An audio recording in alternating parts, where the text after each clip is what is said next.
Yo, what's up, chat? How's everybody doing today?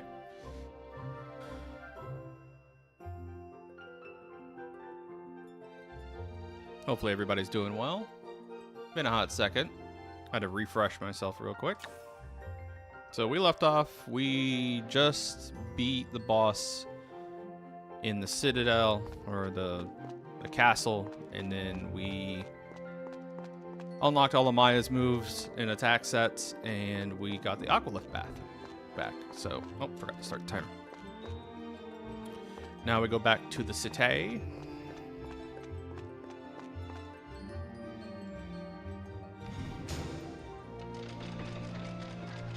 Oh, do I have to watch this whole cutscene?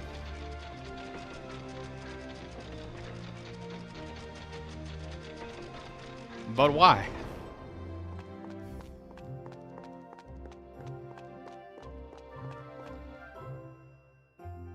Alrighty. You can talk to those guards for some flavor text about, oh man, I'm surprised the castle opened, but I don't feel like doing that. Alright, so we gotta stop by the weapon shops and we gotta sell a bunch of stuff. So let's do this first. So we'll equip everybody with what we want. Kazan needs Banshee Bangle, Power Necklace, Power Jewel.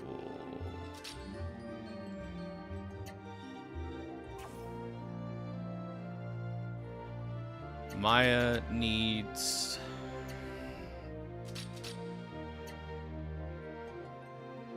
Fugitive Necklace and an Avarice Jewel.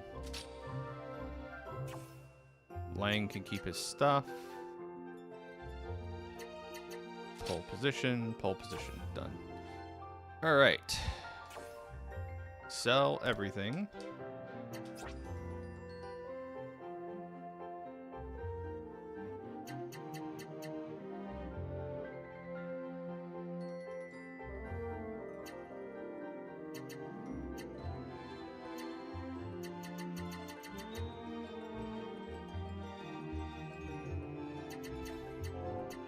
I'm gonna keep the equipment just in case something comes up later. That, and we're a little off route in terms of money. I've taken some extra encounters, so it should be good. Worst case, I'll come back and I'll sell the rest of my crap equipment.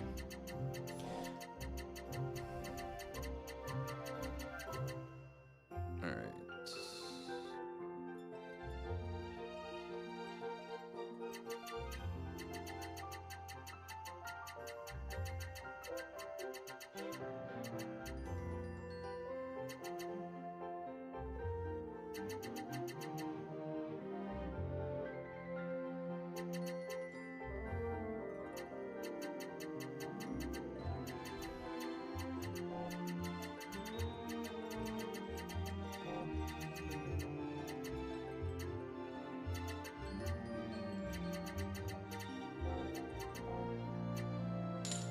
Alright.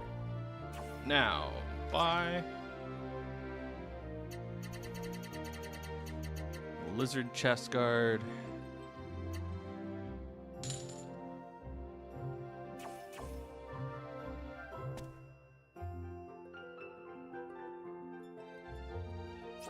Can I even equip that right now?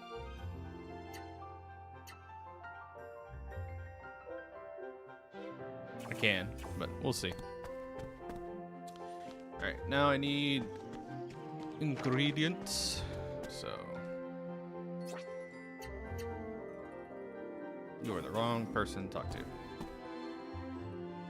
Alright, we need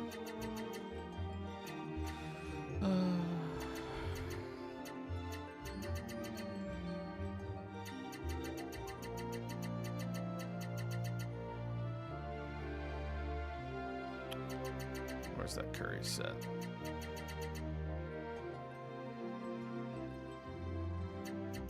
Two cookie sets. 2 cooking oil. Well, actually, let's do this. A dessert set. And 2 pork.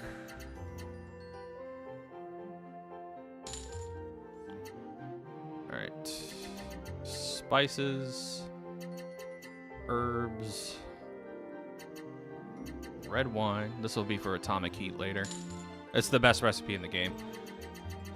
Literally like maxes out all of your potential like stat bonuses you can get from food and gives you like infinite AP.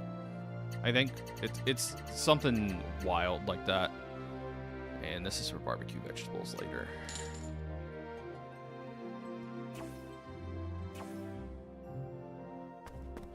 All right.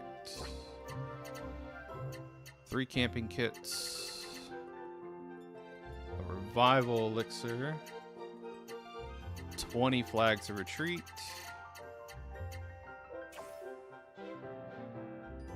And 5 strongmen weak walls.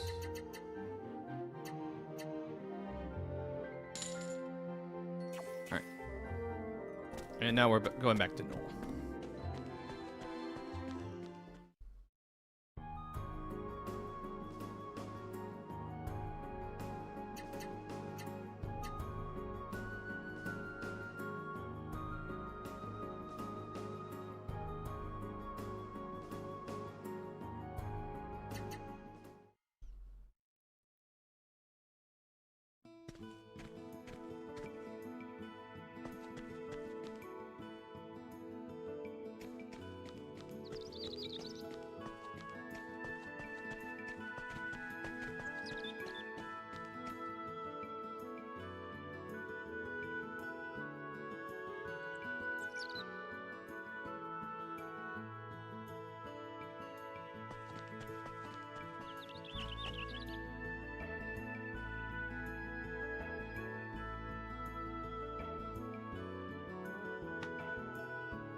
That's still such a goofy run cycle.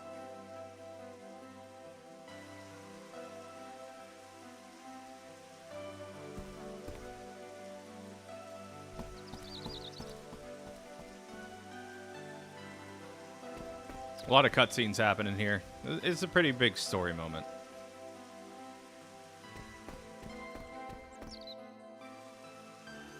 All right.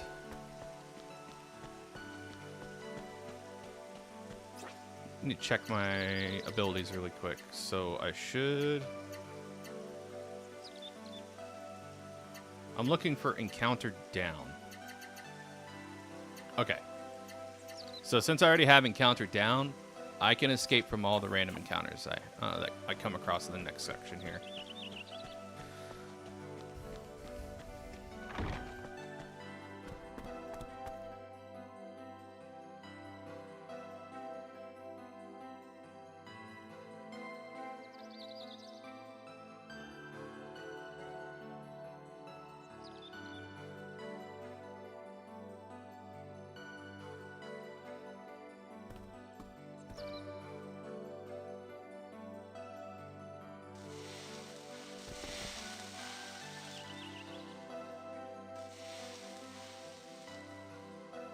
I think one of the things I liked most about this game was that the main character wasn't silent. Like, he had his own personality. Like, yes, you nudge him in the direction that you would want him to take for a lot of interactions, but for the most part, he's got his own, like, agency and motivations. He's not like a silent protagonist to just kind of be dragged through the story by the supporting characters, which was nice.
Every time we go to Hunter's Wood, something bad happens.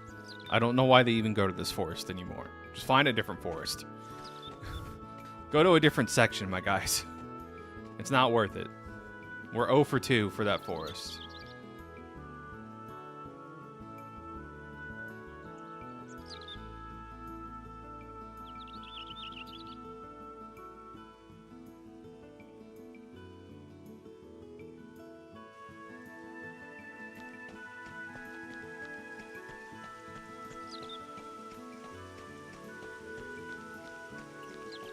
Alrighty.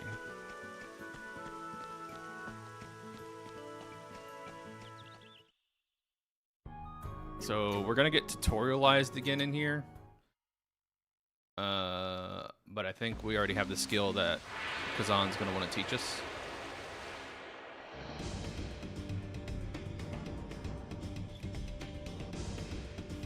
Saber Wolf was his killer instinct.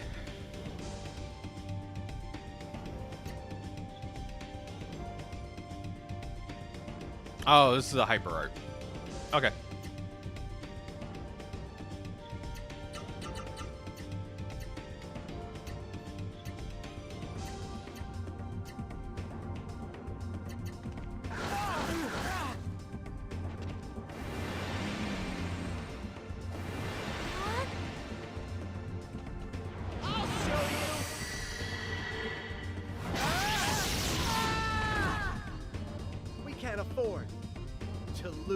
It's a really cool skill. It's too bad that the speedrun route's not gonna use it like at all. Except for like maybe the Coliseum. I don't know what the route looks like at the Coliseum later. But yeah, since we don't level up any hyper arts, or at least fish out leveling any hyper arts, I don't know what's going to happen there. We'll see. It'll be just as much a surprise for me as it is for y'all.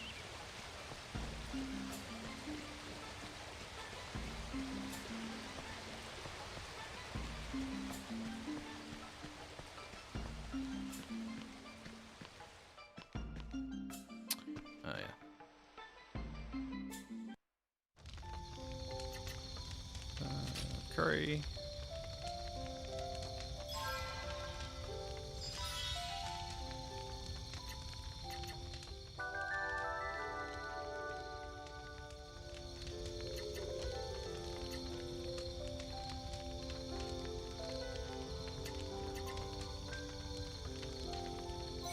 If it was doing an actual like speedrun of this, I wouldn't be saving this often. Yeah, south route would be the fastest. And we should be able to run from all these. Here I go.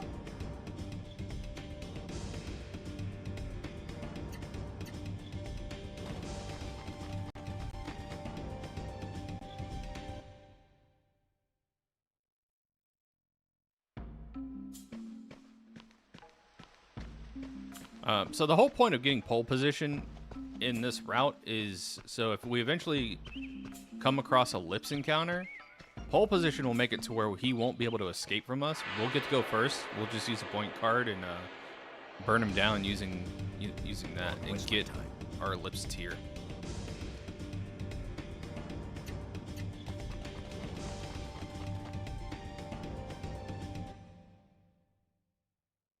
It's funny, we have encountered down, and I've noticed on some screens we've been getting less encounters, but on others we've been getting way more.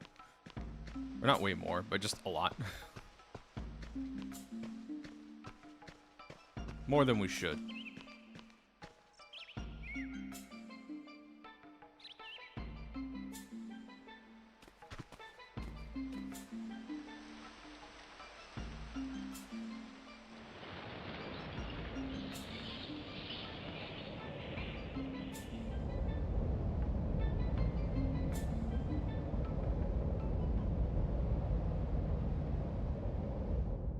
Again, nothing good ever comes from coming to this forest.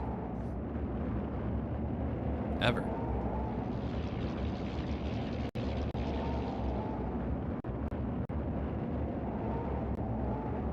Man, my emulator really does not like this cutscene.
fight.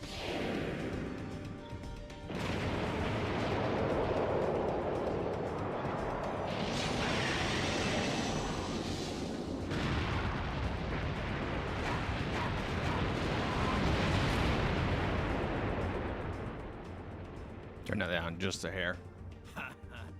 Sheer perfection.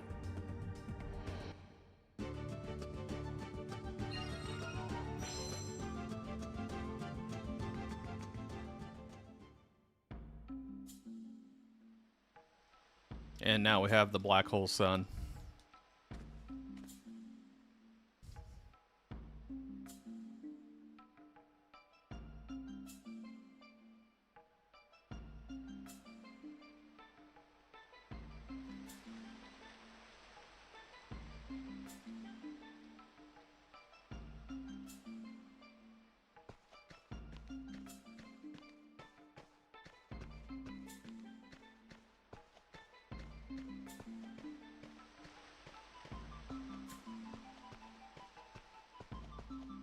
Of course, they're going to make me run all the way back.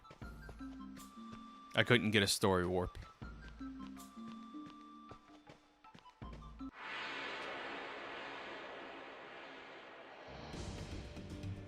I'll take you.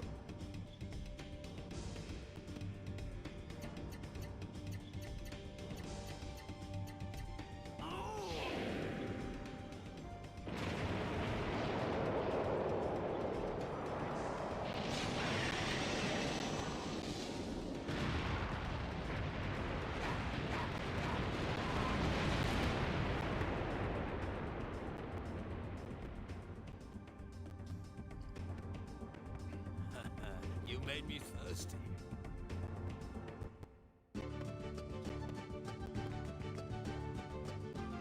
I don't know why why it slows down on those menus.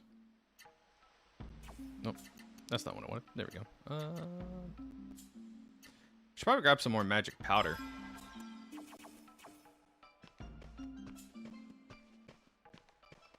Although realistically, I should be running from all these fights anyways. But yeah, I'll grab some more magic powder in town. I know it's not listed on the route, but just a couple backup magic powders couldn't hurt.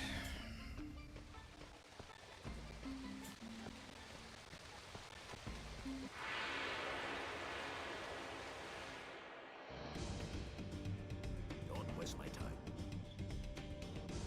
Bugs.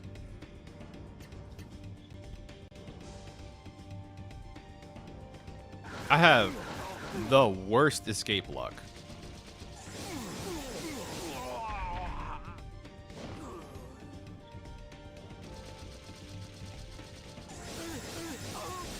Next time I'm just going to use Flag of Retreat.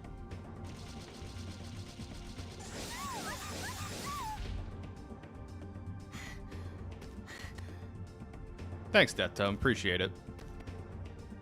Yeah, I'm just going to start using Flags of Retreat. Like, I have increased escape, but yeah, I don't have the levels to survive an escape failed. There we go. It's okay. We're going to rest again anyways, so no big deal.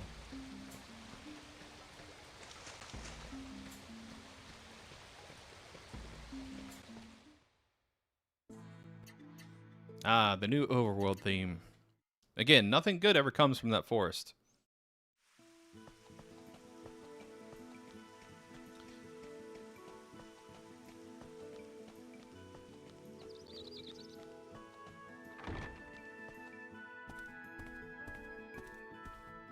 That makes sense why the route has so many flags in it.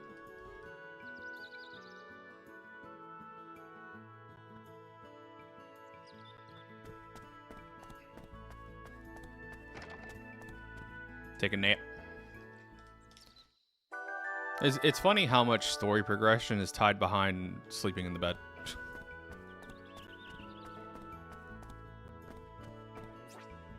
Yep, all topped off.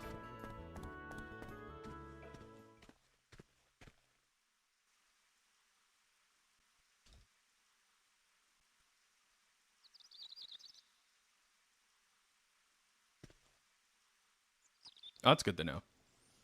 Yeah, please feel free to, like, if you have any insight into the way the game works or the speedrun route, let me know.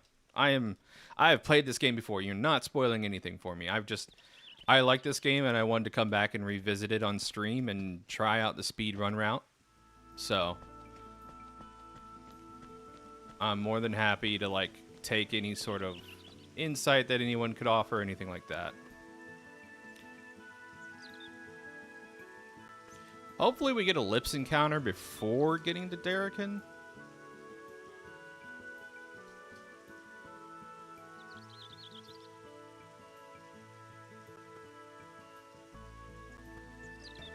I'd rather not buy any blowfish weed, if at all possible, but if it happens, right?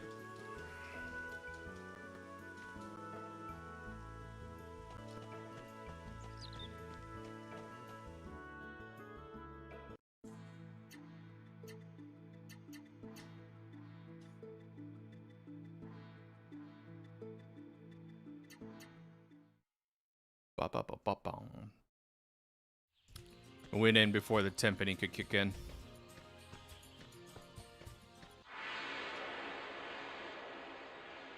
If you're not a Lips, we're flag of retreating. Alright. Flag of retreating.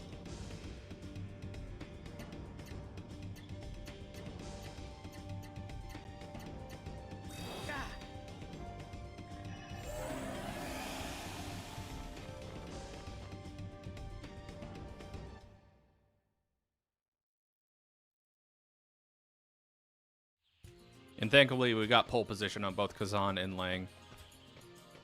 So we can use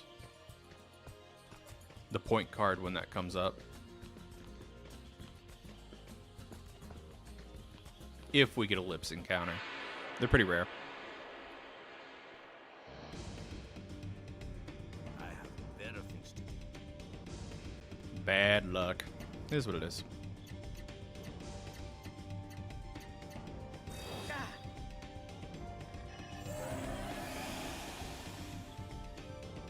And that's why we have everybody use flags of retreat. For when that happens.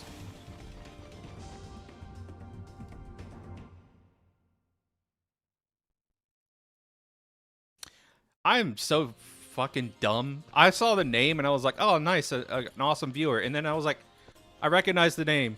Hi, Death Tome. Thank you for this wonderful guide that I'm following for this.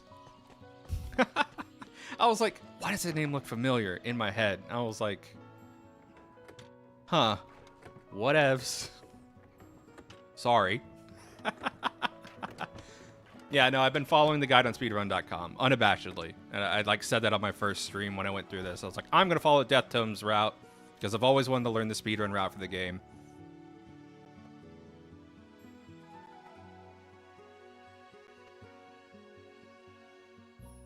But yeah.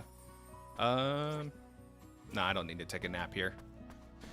Alright, well, no luck on Lips encounter. Well, we might get one on the way down. We'll see.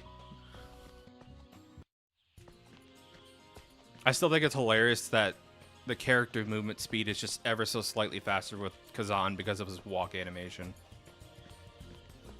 I also noticed something when I started the stream is that for some reason in emulators, the number 7 isn't cropped correctly when it comes up for numbers in the menu. And it like goes over 1 pixel too many, so part of the 8 is clipped into the number values. Just something funny. Like if you ever see a 7 in the main menu, there's like a little like white pixel on the right hand side of it. It's because I'm pretty sure there's like a chart that crops, like has the numbers 1 through 0 on it, and like they crop and like paste with transparency layers in the main menu. And then yeah, so like right there for Kazan's characters, you see those little blips on the right hand side. Either it's an emulation error or it's in the game and I've never noticed it on PS2. But all the 7s on the screen have like a little piece of the 8 just to the right of it. It's really funny. I'll have to see if that's in the console version whenever I fire up my PS2 next time.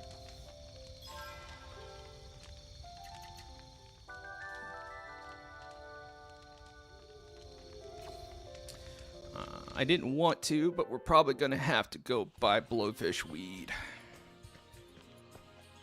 Bummer. I was hoping to get lucky, but I had like 1 or 2 wild lips encounters early on, but no luck. I got outsped. He didn't attack me. I know it's like a rare chance that they can attack you, even if they outspeed you.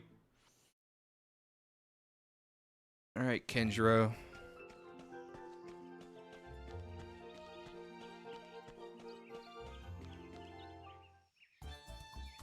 Yeah, it's probably the... Yeah, I'm using PCSX too with an upscaling feature just to make it look prettier on stream. So it could be an upscaling glitch. You're right.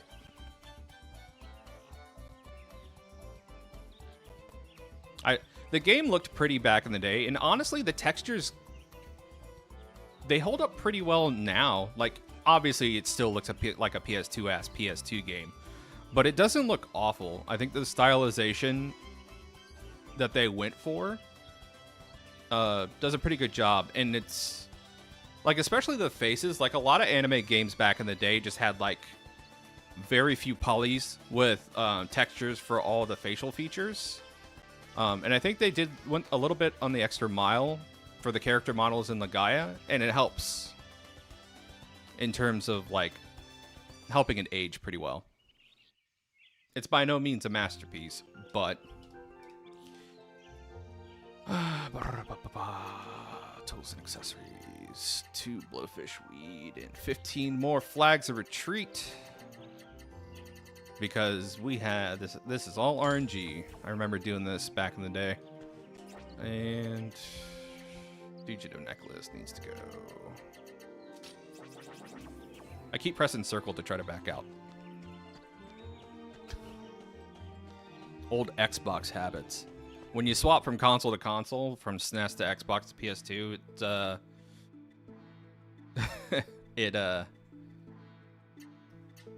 it all kind of blurs. I'm going to try my luck. Sometimes Hunter's Woods works out for me. Gale Canyon also works out for me sometimes. Hopefully I can get one like right around here. I might even just use a Hell's Path. I think I held on to it. I don't think I sold it.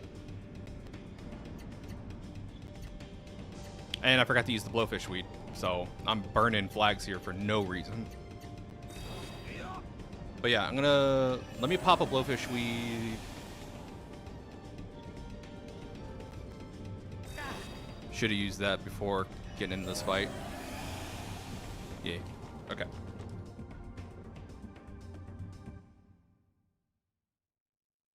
And see if I got a Hell's Path, because if I have a Hell's Path, that should hopefully help. Where are you, blowfish weed? Use. Did I keep it? Nope, I sold it. Cool. Alright, cool.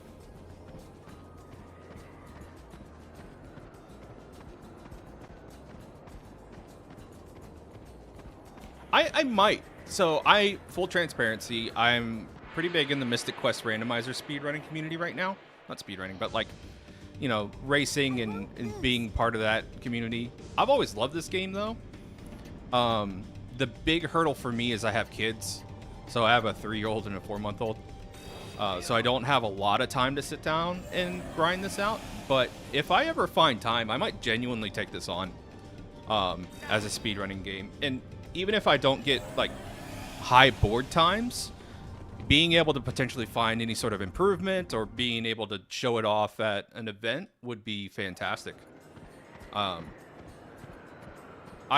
always strive to be the best or one of the best runners for something when you speed run, but if I could just get visibility on something and stir up interest, that would be amazing. Like, that was my big goal with getting Dragon Valor at Limit Break last year.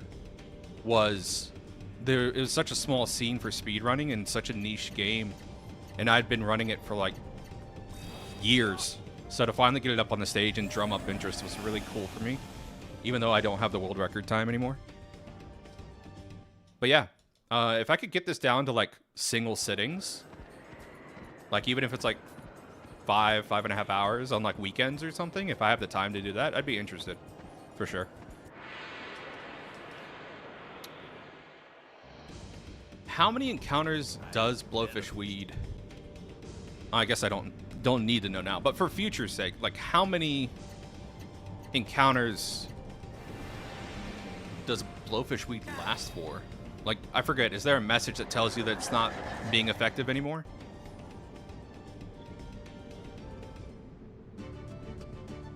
Give me the lips tier. Yeah, there we go.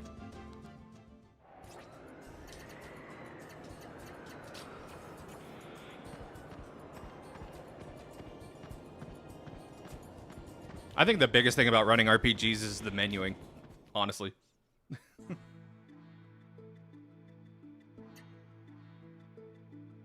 Okay, cool. Cool. All right, let's go back and talk to Kenjiro.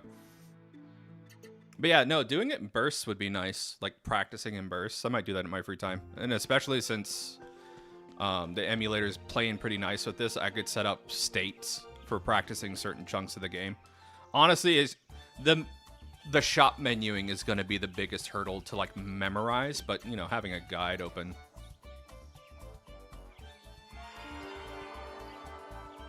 And just relearning that. Onto the forest maze. I'm pretty sure the tutorial is going to give me the AP I need to do the duo art here, so.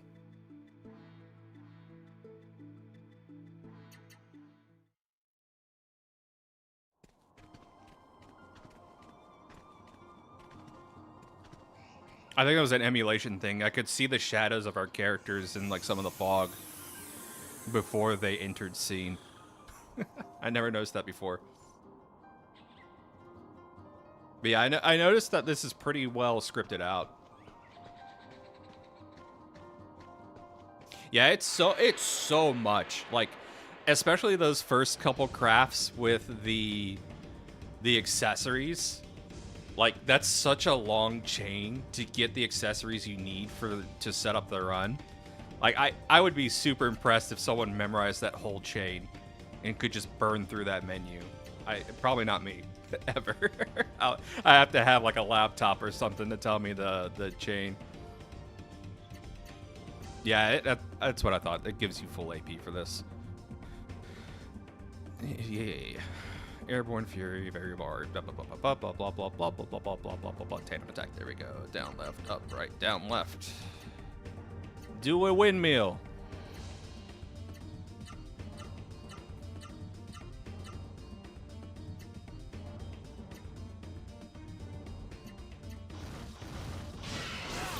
You know, you would think with a 360 motion that we'd be doing some sort of atomic buster. But no Zangief going on here today. Visually, these are so cool, but they take forever to execute. Sheer perfection. I never knew. That's because they're hidden menu items, dude. It's a shame that some of the coolest parts of this game are just terribly slow for the speedrun. Yeah, we should be fine. We should be fine. We should be fine. I'm trying to remember the maze route. I think it's... What is it? All the way north, then cut left, then there's like a hidden tree. That's the big thing for me, is like trying to remember the route to take for some of these sections. Isn't it down and there's a tree over here on the right? I'm probably screwing this up. Yep, I goofed. It's north. Yeah, north, and then there's like a little tree I have to punch off to the right. I'm pretty sure. If not, I'll pull up a guide. I guess I still have blowfish weed. Awesome. That's nice.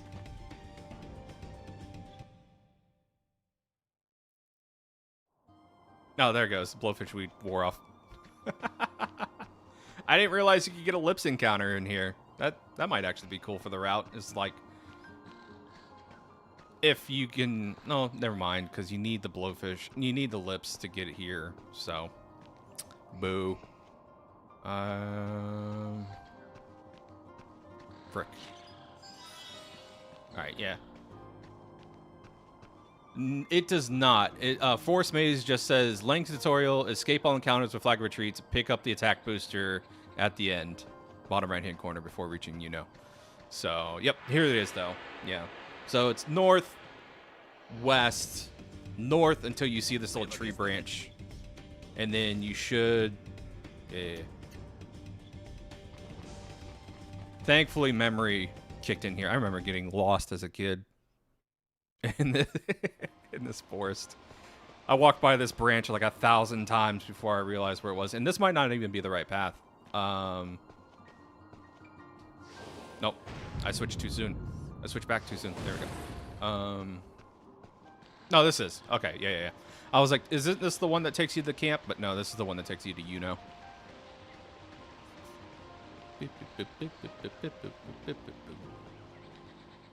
And then there should be a little offshoot that has that chest that's mentioned in the guide up here on the right.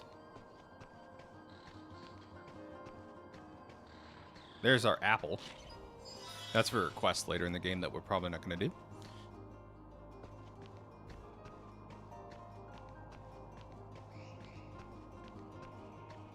Alrighty. Quick and easy, Forest Maze.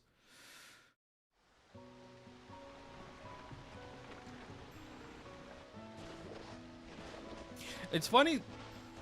It always cracked me up. I just assumed. I think in the dialogue, they mentioned something about getting Maya a new pair of clothes after they escape prison. I'll have to go back and reread it though, because I can't remember if they say they got her some new clothes or if they washed her clothes. Because it makes sense if they washed her clothes. Like, this is her village attire. If they got her a new pair of clothes though, it's like, why would you have a set of clothes specifically from Noel in your shop? Also, I do find the flavor dialogue about asking if you're cold later. It's hilarious to me, because like Kazan and Lang are not dressed for this weather at all.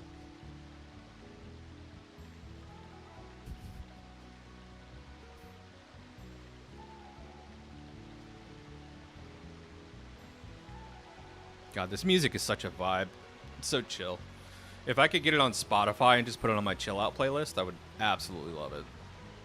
I might even put it on my sleep playlist, honestly. Like, there's a couple pieces in here I'd put on my sleep playlist, like in the camp. Especially that bass line in this song. Like, it's such a relaxing bass line. But yeah, Death Tome. In the guide I have pulled up on speedrun.com that I'm following, Forest Maze and the sewers don't specifically lay out the exact routes you need to take. It has the highlights for basically what you need to do as key moments. So especially for the sewers, because the sewers are such a pain in the ass to memorize. I had to pull up a secondary guide, like a walkthrough, to help me get through there. But I mean, that's a lot of information to put into a guide.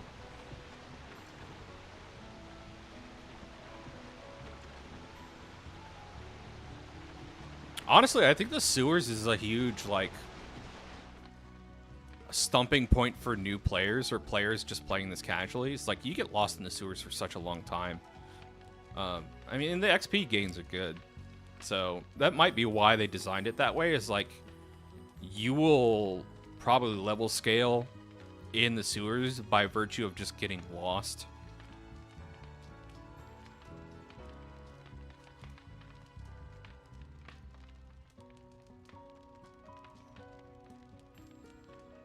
Sorry, I'm just sitting here mashing.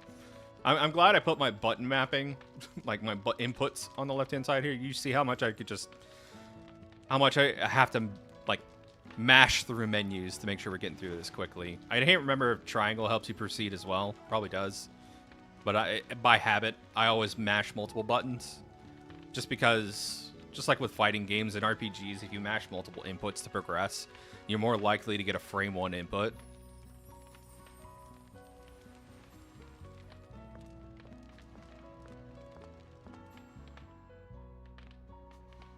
Yeah, it's one of those things, like, once you get it in the memory, it's, like, committed, and you have it routed. So I understand. It's like running it multiple times. You'll get it down eventually. Especially if you're speedrunning this. Alright, Maya first.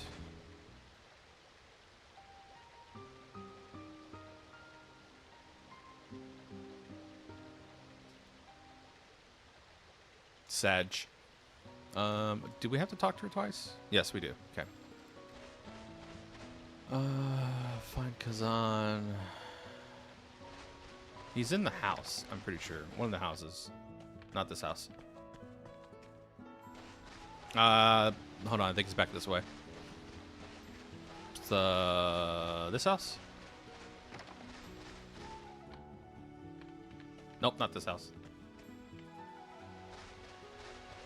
Yeah, definitely, Deathtone. Thanks for stopping by. I appreciate it. And this is a shop.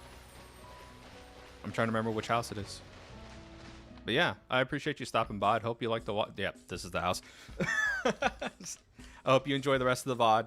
And yeah, I'll ask any questions. I'll pose them. Feel free to leave a comment.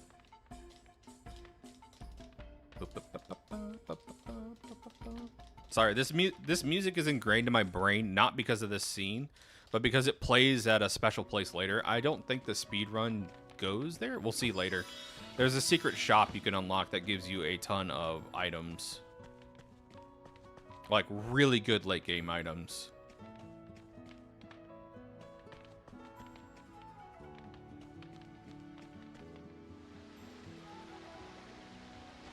Okay, yeah. So all we had to do was see that cutscene for the progression. Go back to Maya's house. Sleep.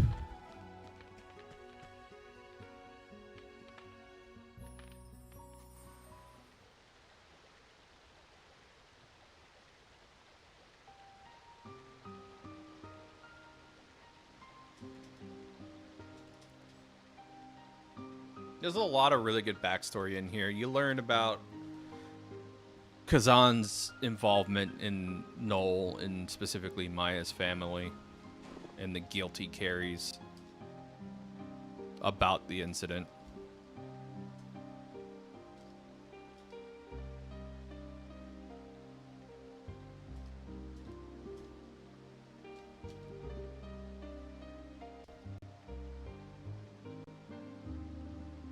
But yeah, if I can like get this relatively practiced down, I would not mind sitting down one afternoon, making a VOD submission and getting it submitted to Limit Break. Just because Limit Break's such a good venue for showing off RPGs to folks who might not have been aware that they exist. And all the forced cutscenes are great times for donations and messages from the sponsors.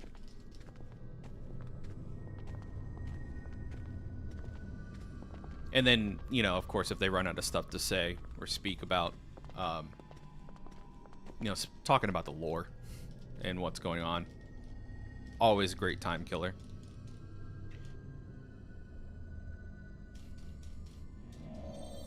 So after this, we're going to go to Noel and talk to Hawk. And then we go to Kravia. I don't know if we need to talk to the guards to trigger the cutscene at Kravia or if it plays automatically. I think it plays automatically. And if it does, then we can leave.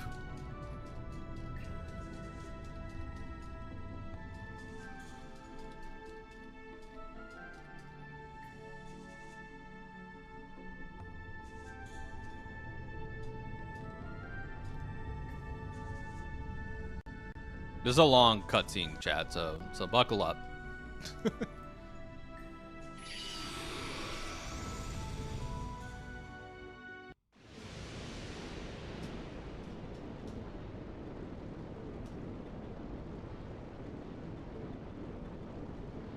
So the TLDR on this is this thing that we're seeing on screen is called the Source Forge. And basically it controls the balance of the world through the sacred stones of wind, fire, and water.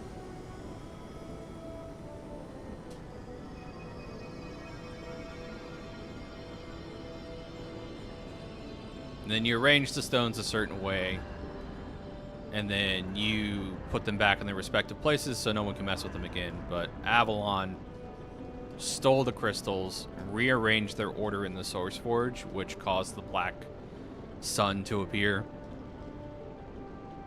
And then he re-hid them so people couldn't undo his work.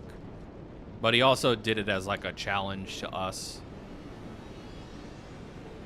Because he's arrogant like that. What JRPG villain wouldn't be who they are without a little bit of arrogance peppered in there to allow us to have victory?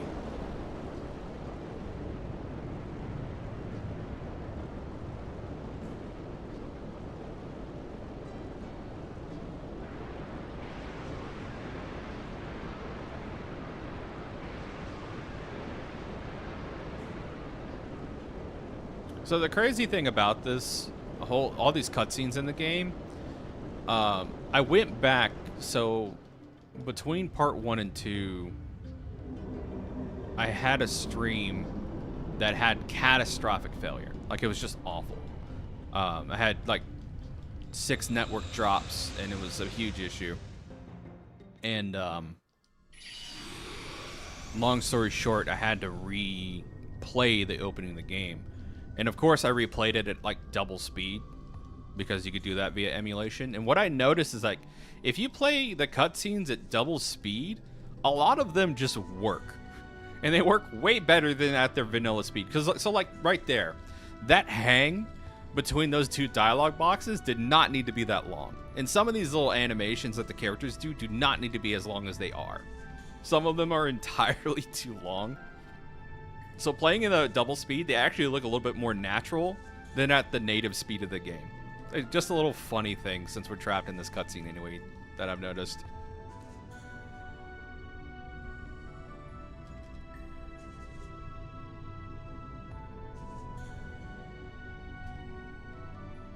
This has been a lot of cutscenes so far in this section, but this is probably like the most cutscene intense part of the game, I want to say. There's a lot happening. There's a lot of setup here for the story. A lot of setup for our characters.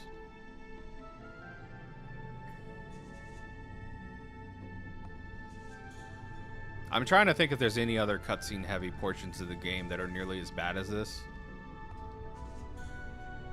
I think this is the most dense spot.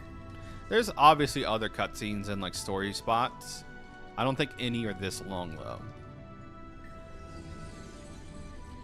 Like, if I could set up something to progress through this cutscene, like, this would be a great bathroom break segment if I could get like the cutscenes, the dialogue boxes to auto progress somehow.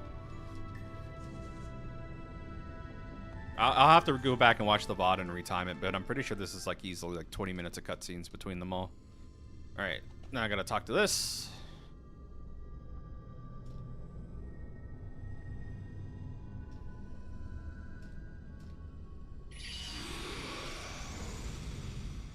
Like, the staggering out of those words for dramatic effect. That didn't need to be done.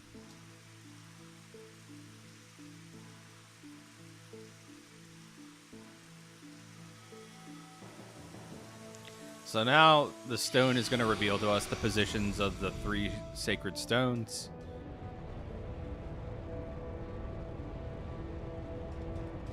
And of course, we know where the sacred azure stone is. It's the aquilith of our town. There's the sacred crimson stone, or whatever, and the sacred teal stone. The crimson stone is in a volcano. The teal stone is in some sort of temple with clouds. We'll learn about that later. And then there's the Source Forge.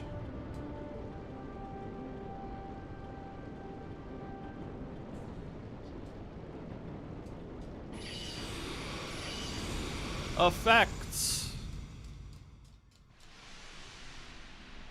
Okay, now we know where everything is. We can leave.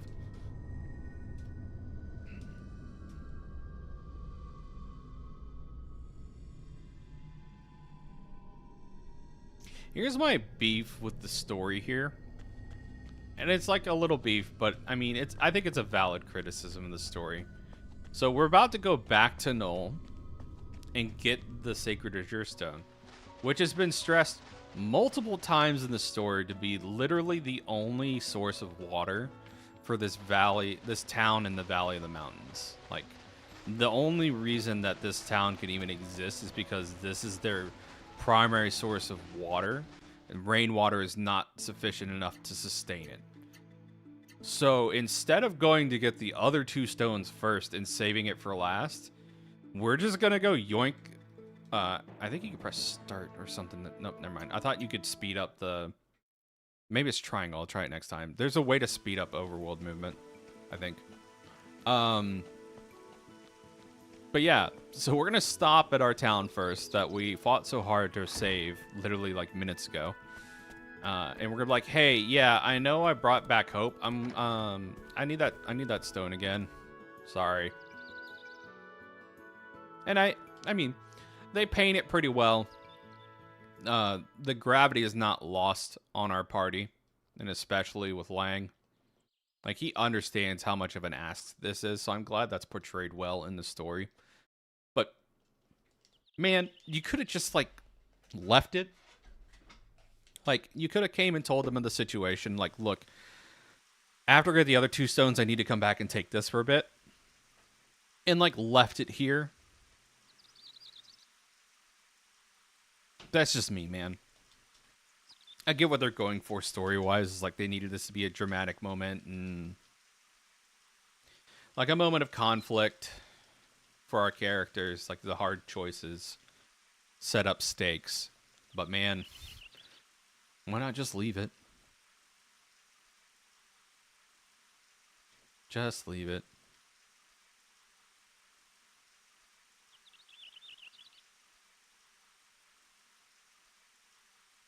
And it's a great moment of recognition for a character too. Like Hawk clearly recognizes the journey, like the hero's journey that Lang has gone on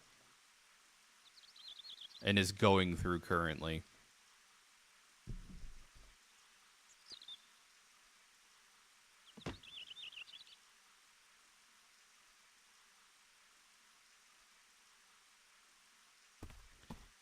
Yeah, and they even give you the option to, like, don't take it, but I'm pretty sure there's, like, more dialogue that says, like, take it anyways.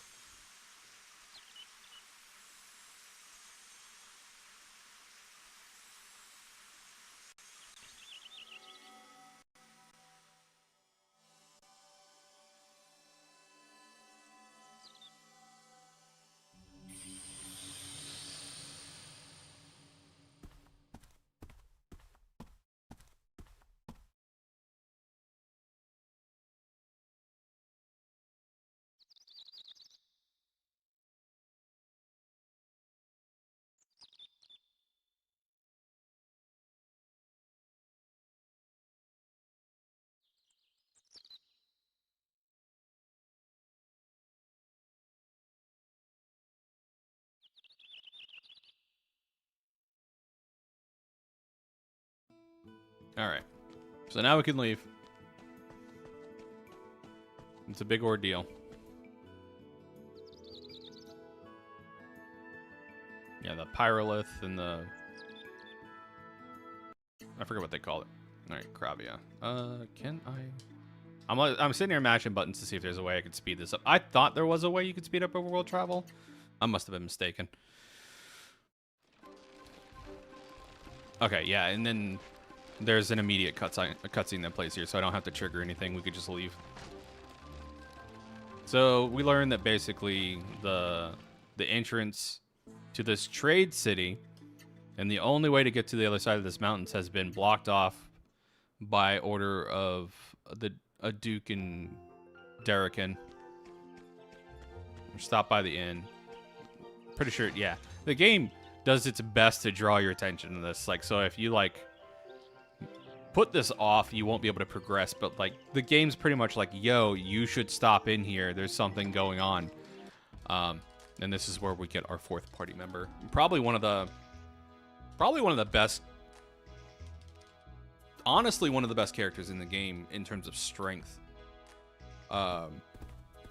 She hits hard. She's super fast. She has a crap ton of art blocks. For the speedrun purposes, I'm pretty sure the strongest character in the game might be Ain. And that's just because you don't level up your party enough to really match him. But I could be wrong. We'll kind of look at the numbers later. But Ain and Sharon are going to be the stars of the show for the rest of the run. Lang's just going to be kind of there.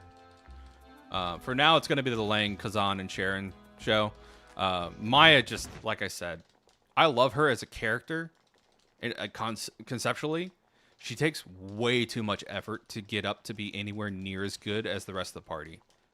They handicap her for so long and build her up to have this amazing power.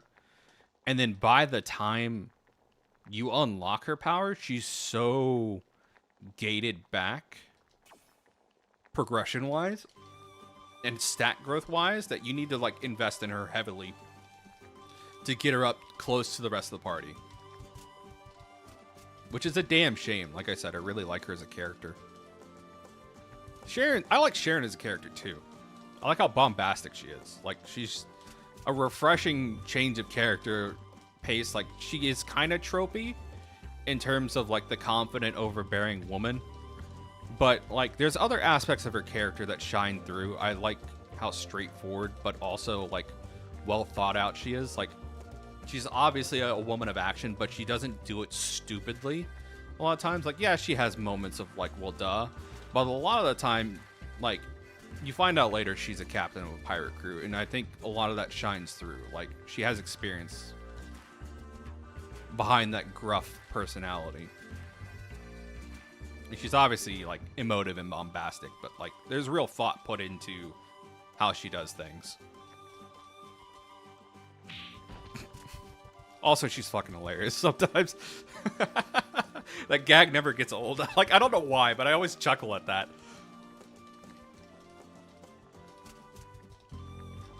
Makes me appreciate that sometimes I can't skip these cutscenes, because they do such a good job with the emotives of the characters in these cutscenes. Like, they really went above and beyond to try to give these characters personality. And it shows, and it's amazing, personally. Alright, so yeah, that's the level difference. Sharon starts at 37. Maya's only at 18. So we're going to go in, take everything off Maya, sorry. And it says specifically, and I quote for Sharon's equipment, everything. So instead, let's go ahead and go through here, because I did keep a couple extra things. I know I shouldn't have, but we'll see what we have. Kazan, Banshee Bangle, Fugitive Necklace, Powered Jewel. So we take off the Power Necklace. Fugitive Necklace is on. Lang needs to keep his stuff. Sharon. Alright. Yeah, because I have a bunch of junk in here.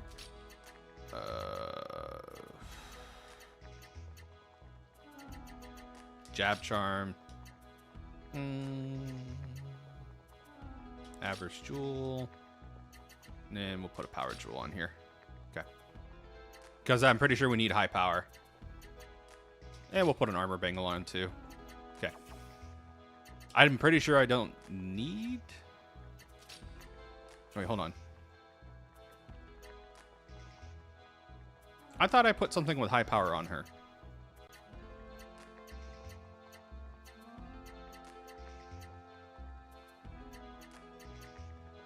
Oh, I thought I put that on.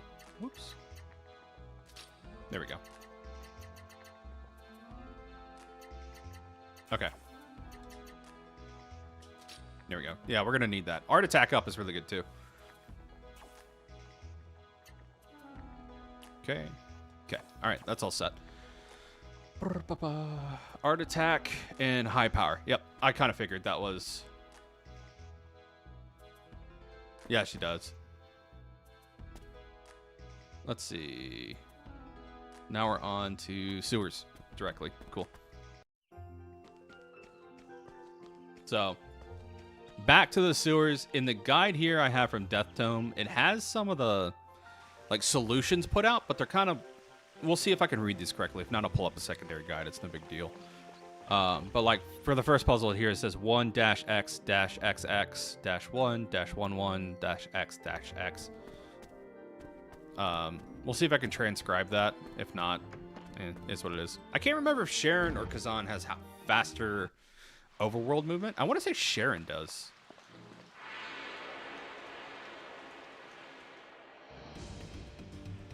Don't waste my time. Oh, we don't need to be here at all. I went into the wrong entrance. Flag of retreat. This will help me set up flags of retreat for later. So it's fine. I am going to need to do some AP gain.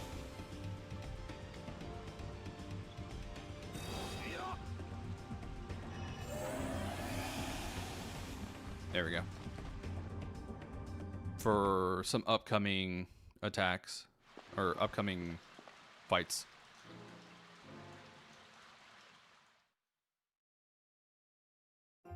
Yeah, I don't know why I came back in here. We opened up the prior entrance. Actually, chat, before I hop in here, yeah, give me a sec. I'm going to step away for a second so I can go ahead and get a drink and take care of a few other things. We'll be back in like 10, 15 minutes. Don't go anywhere.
All right, we're back. Sorry about that. Yeah, Lang doesn't look too happy either.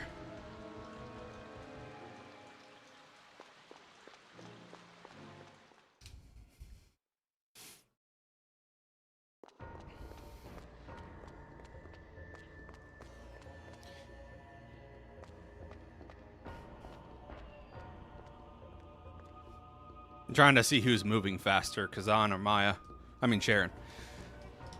All right.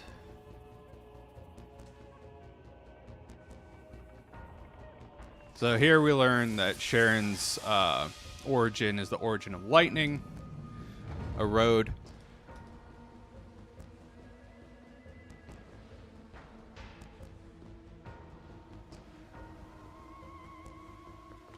No, we'll just stick with her for right now. She seems like she's faster. I could be wrong.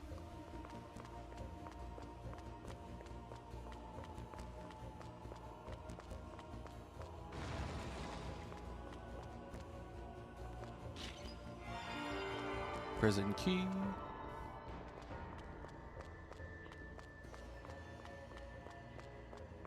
I think I'm going the wrong way. Don't waste my time.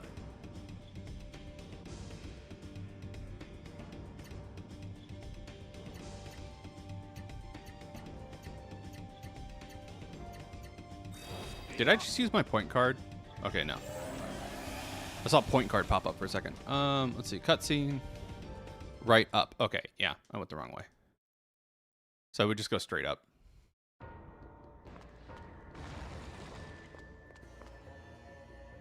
Oh, wait. No, never mind. Oh, yeah. Obliterate Solitude. Oh, this is extra. This is bonus. I'm getting the wrong things. It's okay. Camping kit. Never hurt. Attack booster. Never hurt. Alright, yeah. Let's go back.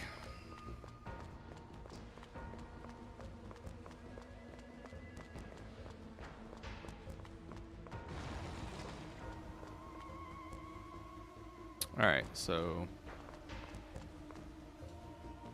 Snake. Oh, yeah. So...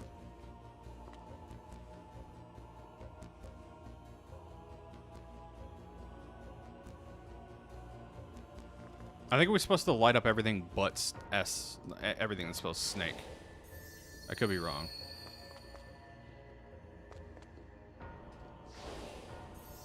It's like the opposite.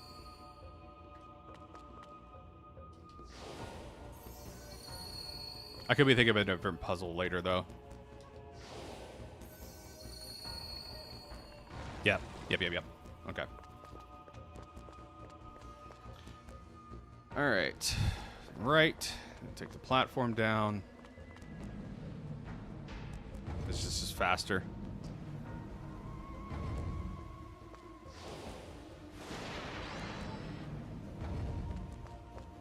Getting up close, like point blank. Hey, new flag of retreat. Is actually, I think it's a faster animation than shooting from a distance. Platform.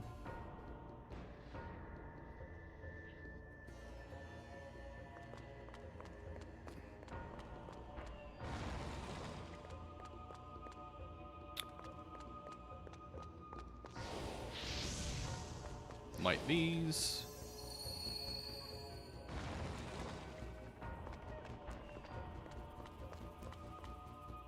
All right. Cook curry.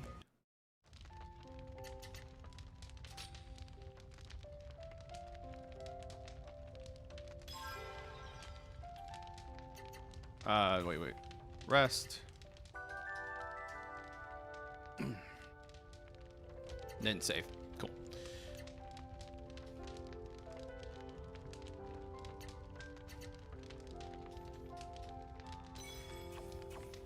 All right. All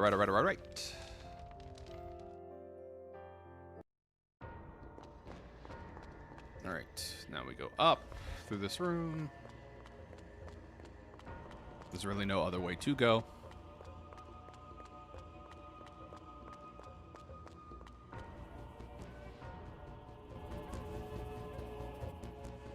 The audio balancing on this game is really hard, actually.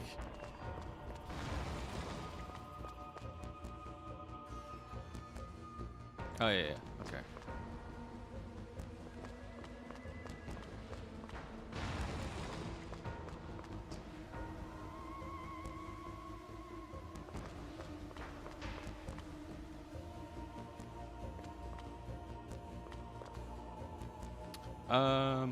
What was it? 2-7. Yeah, so the puzzle's. Yeah, it says 2-7-4-1-5-6-3. So, hold on.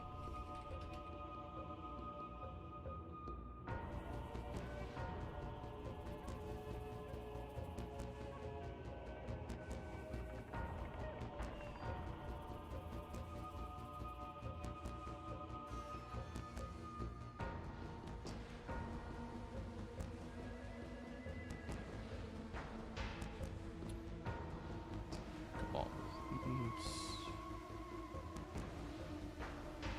Sorry, I am.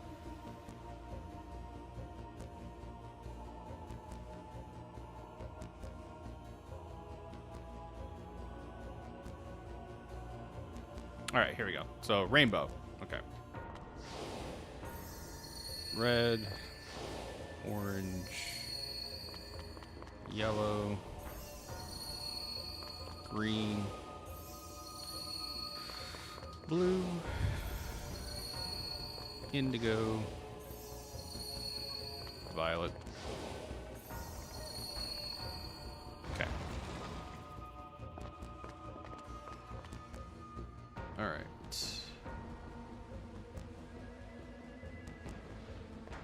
Top right room. Should be a puzzle in here. You're just a big fish in a small pond. I do appreciate that the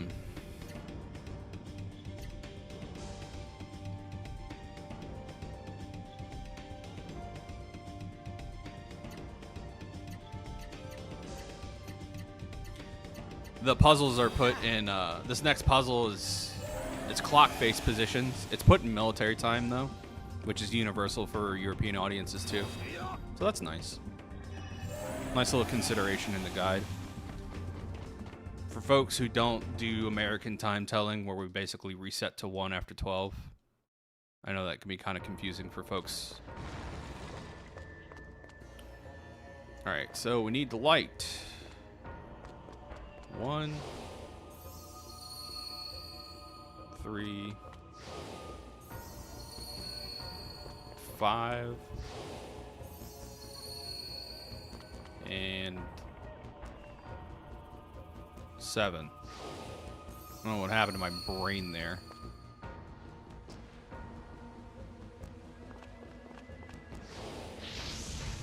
So 1, 3. There we go.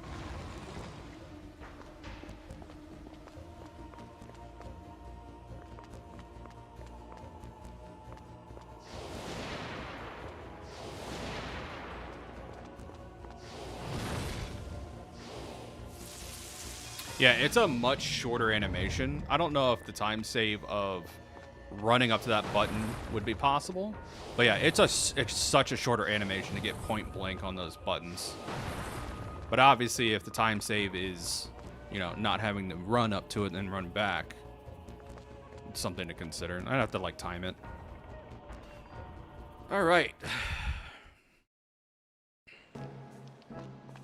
We're going to use the fights in here because they're baby easy.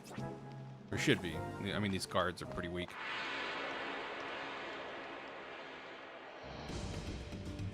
I'll take you. A little tougher than normal, but it's fine. We can do Battle Flash on these guys. Sharon has no arts, so here we go. Up, down, right, left, up, left, left, up, down, right. Her chains are really cool. And then Kazan, we're doing up, right, right, up, right, right. Actually. So the idea here is to critical thrust and the jawbuster into critical thrust.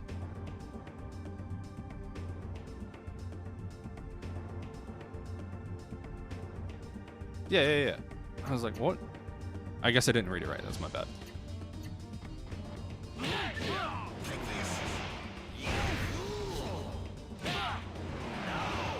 I probably won't get a KO with Lang and Kazan because of the level difference, but Sharon will probably more than likely KO her target.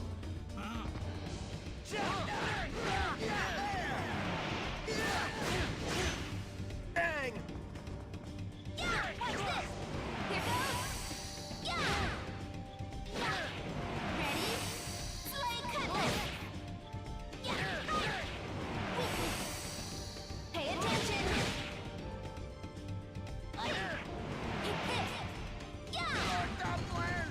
Yeah.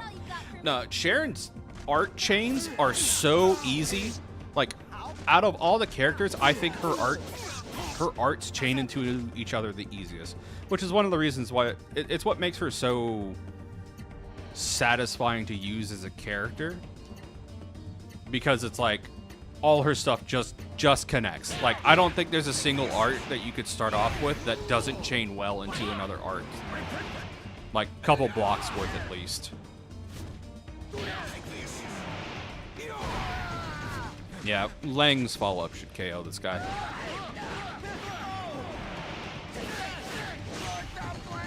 All right.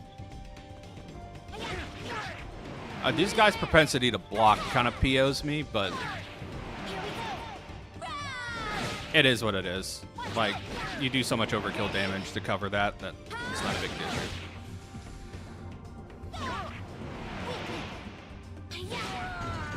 Hey, did you see that?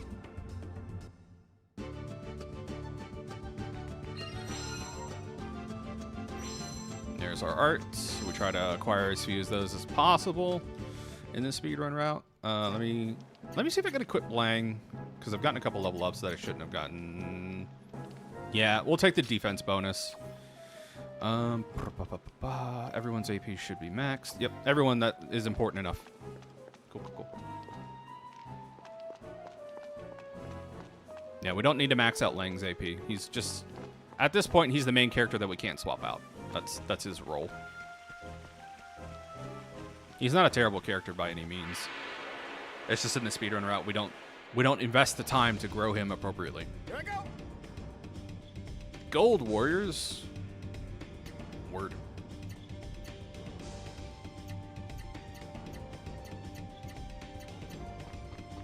Ah, damn it. I like autopiloted brained. Hopefully this works. Can we just escape, please? Okay, cool. I didn't use the other ones like I was supposed to.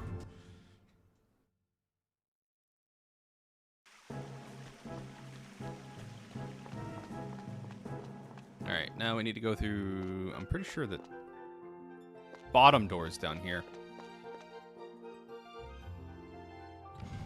Every time I come to this castle, I have to lower this drawbridge. Every time. Just leave it down. You know I'm going to break in and lower it anyways. Leave it down.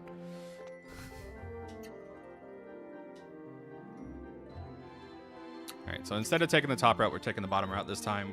You can technically, like, there's some goodies to be found in the left and right doors here, but we're not going to take them.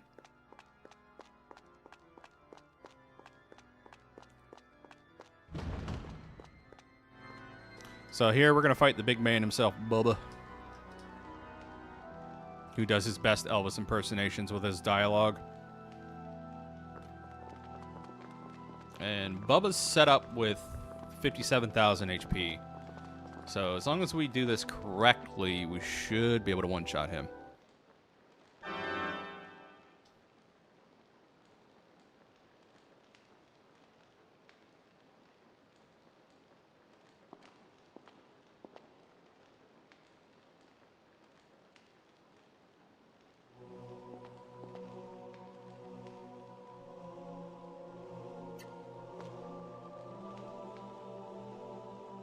I don't know which dialogue option there is supposed to give you the fastest response. I just go with the correct one because it should hopefully be fastest. We'll see.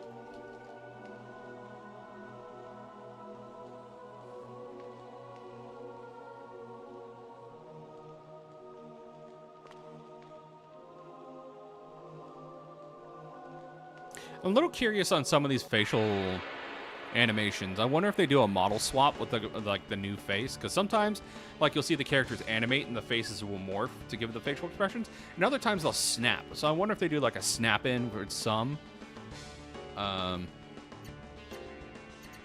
Strong wind, weak walls on Sharon. Guard and guard to get high power. So this is a 2-turn setup.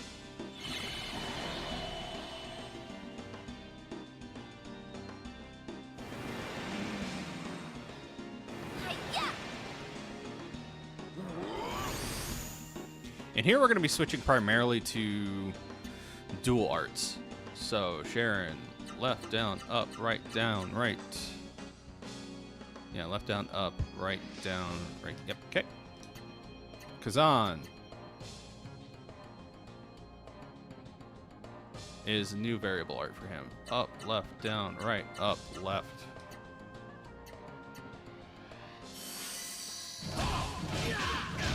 Finish it! No, not a new one. I could have picked it from the list. Sheer perfection. And we overkill by 13,000 with that setup.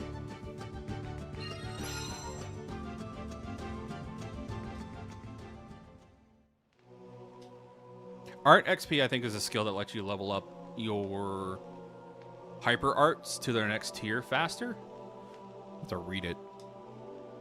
But if I remember correctly, that's what it does.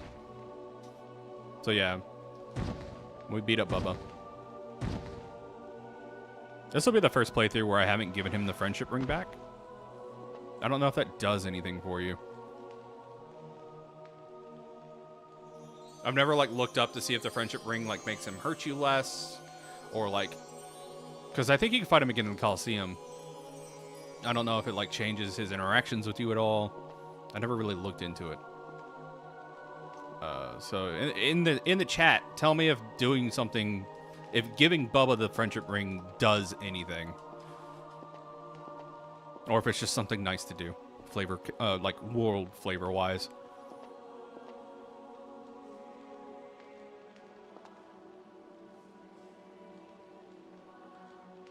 So yeah, basically Bubba's like, you know, screw this. I'm gonna go travel the world. I'm getting tired of this. And he writes you a pass. And based off the guards' reactions, it's kind of funny because it's like the pass isn't supposed to exist. Like even they know it. They're like, hey, this isn't supposed to be a thing.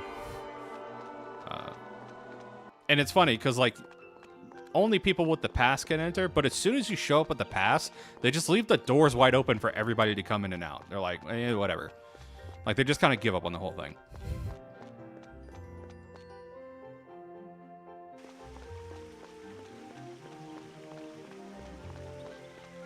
So now we're going to go to the jewel shop instead of talking to Kenjiro here. I assume only because combinations exist at the shop. Also, Kenjiro's not here. But yeah. No, I'm not buying your... Okay. Sometimes she tries to pawn off an item on you that you really don't want. Barricade ring. Okay. And then combine, and we want to combine a venom ring with a poison ring to make a tiger jewel. Cool. All right. So we've already equipped Lang with the jacket. We want Lang to have barricade ring and the banshee bangle. We're giving Sharon power necklace, avarice jewel, power jewel, and a tiger jewel. What does this have? Strength boost. Stop thief. Strength boost is mostly what we want from that, I assume. And then Kazan keeps the setup. Cool.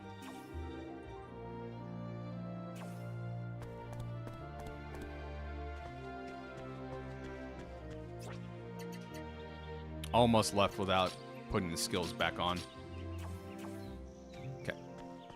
Off to Kravia.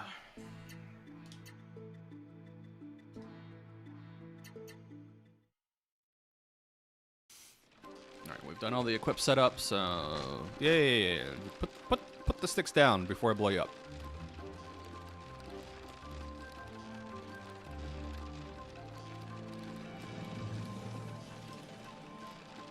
So we're gonna go to the second door to the right, which is I'm pretty sure the jewelry shop.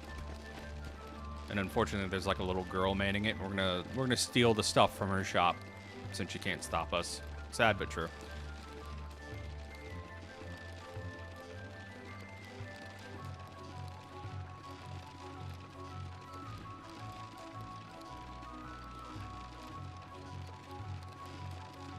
Again, I don't know which one of these responses has the least amount of animation and is the fastest. It'd be nice to figure that out.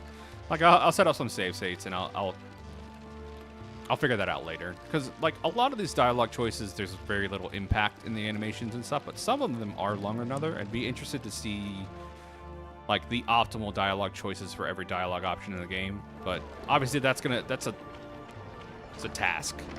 It's not easy. It's time investment. All right. Mine, Miracle, and Revival Bottle. Oh, yeah, while we're here. So we will sell all equipment and accessories and potions except for Strong Men, Weak Walls, Heal Powder, and Heal Leaves.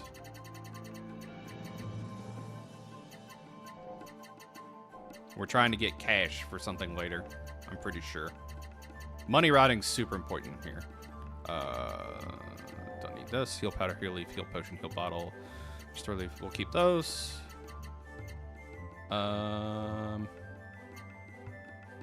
Keep that for later just in case. Keep those for when I screw up. Yeah. We'll keep that in case I screw up too. Should be good on money. Buy. Need a Hell's Path for later. Little girl, thank you. Hell's Path. 5 Heaven's Gates. 50 Identify Scrolls. Or Scroll of Identities. Oh, yeah, we're buying these for an exploit. Okay. So yeah, buy, and then we'll buy 50 of these scrolls. So we should have 51 by the time we're done with this. Ah, I goofed. Like I said, menuing is key for RPGs. So like memorizing the button inputs and then executing them is tricky. And you can't buffer these timings from what I can tell. So you got to be a little precise. Getting the timing down is just a little tricky. I get impatient and mash sometimes. Cool. 51. There's a heal leaf. Heal potion. Silver barrel. I forgot what I just got. I missed it. Attack transformer. Anything else? Okay, no. All right, on to the fruit vendor, which is going to give us animal meat for some reason.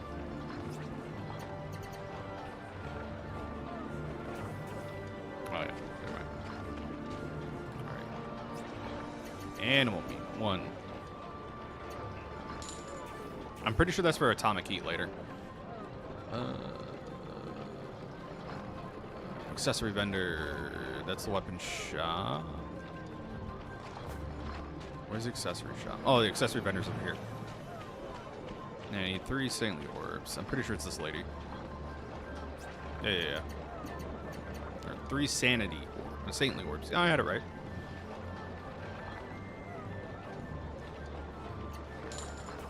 Alright, examine totem at the left side before exiting Kravia.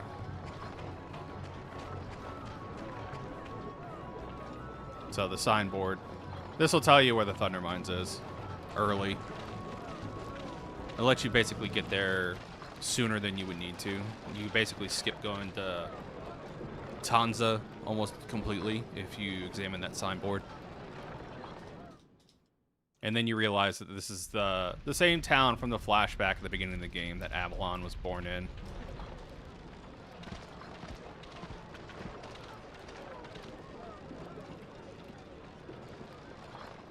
Nothing pet peeves me more in anime and in media in general when a character asks another character what's wrong and they respond with, "It's nothing." Hey, Captain. Thanks for stopping by. I appreciate it. Yeah, it's going pretty well. Death Tome stopped by earlier, the person who wrote the guide and the current world record holder for the game. Gave some great insights. So, really appreciative that that happened. We had a nice little chat. Let's see. We want to use Heaven's Gate for less encounters. And then when we get to... Yeah, I think Kazan's just slightly faster. Yeah, just ever so slightly faster. When we get to a...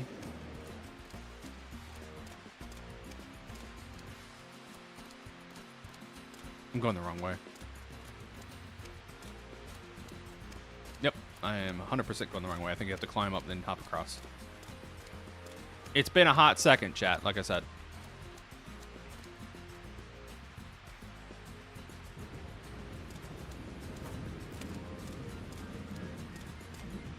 I'll rememorize the dungeons at some point, I promise. Today's not that day, though. Alright, so we're gonna cook here. So, we're gonna cook princess cake.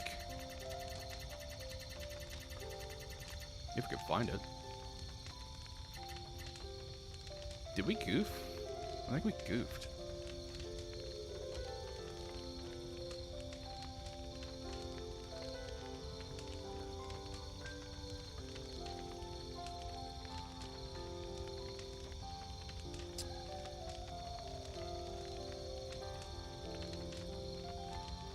Okay. Yeah. Either it's not in the guide or I goofed. I'll have to go back and check. So I mentioned that cake, like those goodies earlier back at the Citadel. Specifically in the castle. There's a room. You can get into the siblings' room, the annoying ones. Elliot and Marianne. And in specifically Marianne's room, there's a giant friggin' cake. And you can eat the cake and learn the recipe for princess cake. And it's here in the routing, and I know why it's here. So it's terrible for you. It has like a ton of debuffs, but it's strategically used here in the speed run because it drops your HP to below half. So then you could start breaking out mystic arts. That's why it's used.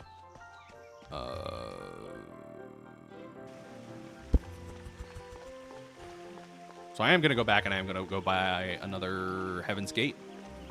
So this will screw up my money routing just a little bit, but hopefully it should be fine. But yeah, there should be a side room here.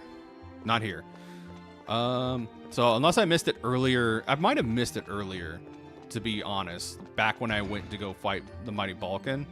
There might have been a note in here to come into one of these rooms and get the princess cake. Yeah. Yep, Lang learned princess cake. Let me check and make sure I have the ingredients. Cooking princess cake. I need cream. Okay. And let me just do a Control F here for princess cake just to make sure there's no other instances of it, so I have all the... Yep, totally there. So I goofed. That's my bad. Before rain off. Yeah. So I goofed. That's my bad.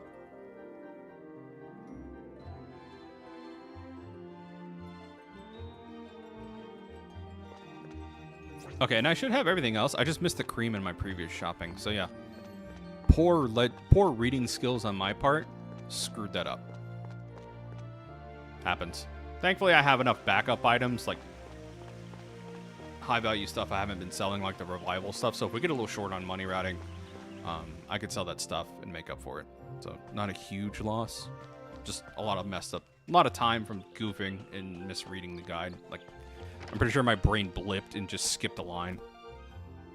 It's a lot to pick up. Cream. Where the hell? There it is. Yeah, I totally missed cream for some reason. There's pork in this recipe. Chat, there's pork in the princess cake. But yeah, the stat decreases are all terrible. The buffs are generally what you're after. But even then, it's because it drops your HP that you want that. So let's go to Krabia really quick and buy us another Heaven's Path. Because, like I said, we goofed. Or Heaven's Gate, I should say. There's a difference. Heaven's Path reduces encounters. Heaven's Gate removes them entirely.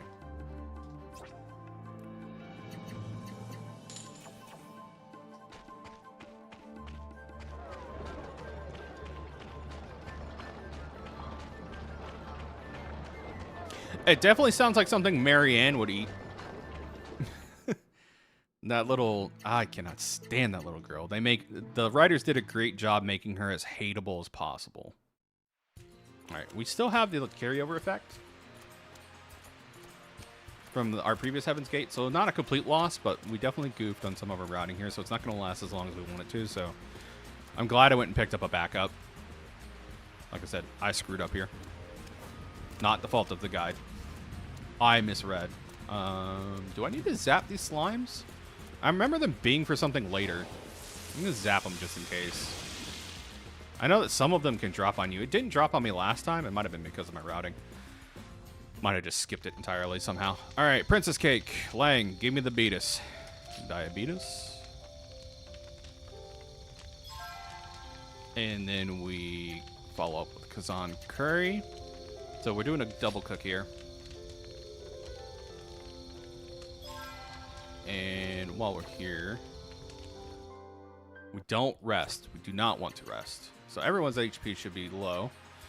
So this is why we're keeping the heal powders. Sharon needs to be at a buff about 1,050-ish. Multiply that by 2. Okay, that's under half. And then we'll put Kazan up to about half too. So right about here. Okay.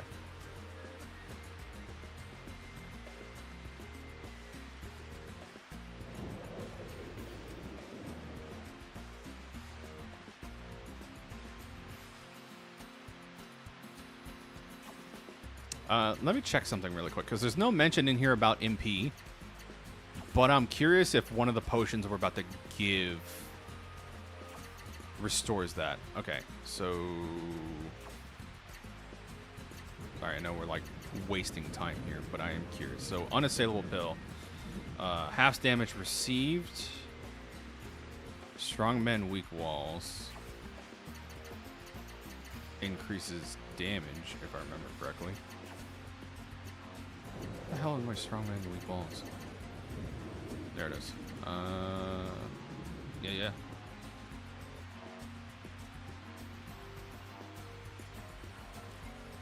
And then there should be a Sage's Handbook. Doubles XP. Now, there's nothing in here about topping up.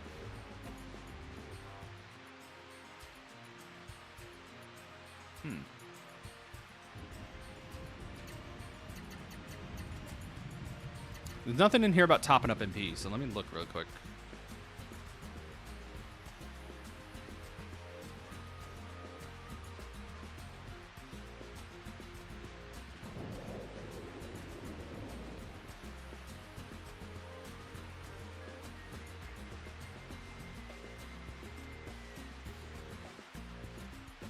Unless, again, I goofed on shopping. Let me read this again. Kazan's Curry. Healing the full HP. Heal Sharon. Less than 50%. Yeah.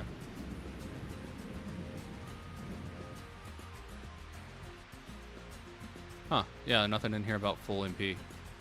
I'm assuming we're going to use a Mystic Art here. Yeah, Apocalypse. Up, down, left, right, up, down, up. Yep. We're using Apocalypse, so... Yeah, Mystic Art. I'm pretty sure she needs max MP. So yeah, let me double back again and get some MP items. So that's unfortunate, but it is what it is. We're set up though, so it's all right. We don't even need to buy any like.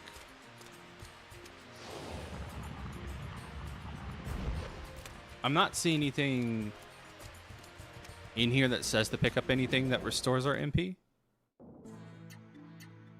So let's just go to Kravia, go back to the item shop. Probably would have been faster to go in from the top entrance.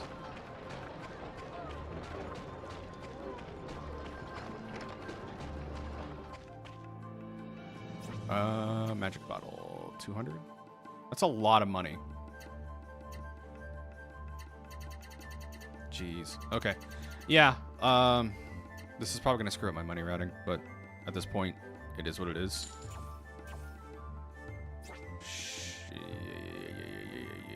Okay.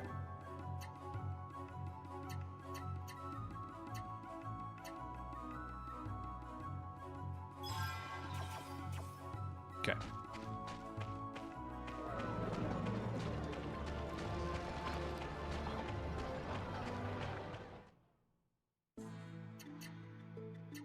Yeah, because let me read up real quick on the guide while I run back, but I'm pretty sure Mystic Arts need you to have max MP.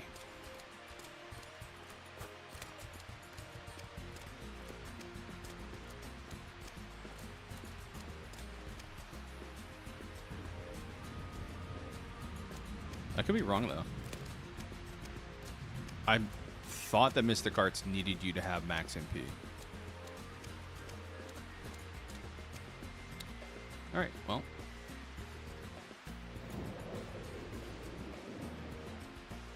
Basically, we just need to get through Thunder Mine, so I'm going to follow a guide for that.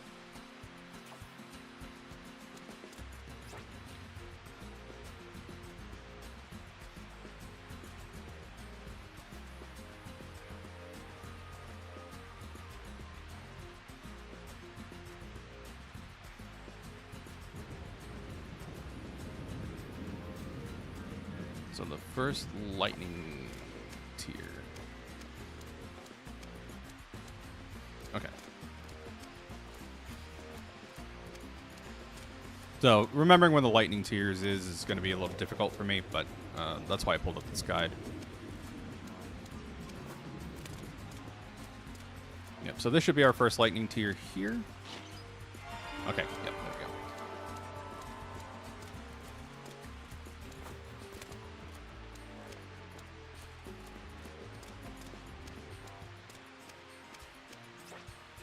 Alright, and our Heaven's Path ran out. Our Heaven's Gate. Okay. And that's all from me just goofing. Maybe the Heaven's Gate prevents that slime from dropping down on you. Insert. Alright. Go down and then right.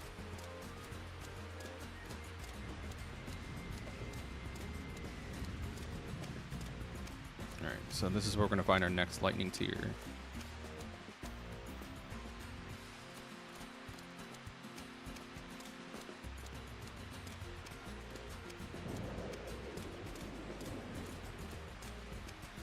Damn it.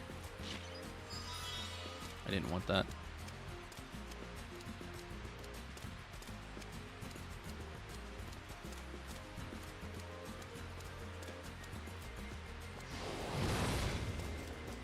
I will say Thunder Mines does have some of the best use of, like, character abilities in terms of puzzling. In my opinion. There's some other good ones, too. The Volcano has some pretty interesting puzzles. Alright.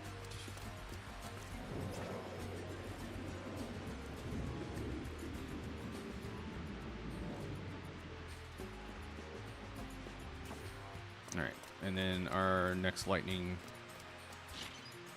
tier. Cool.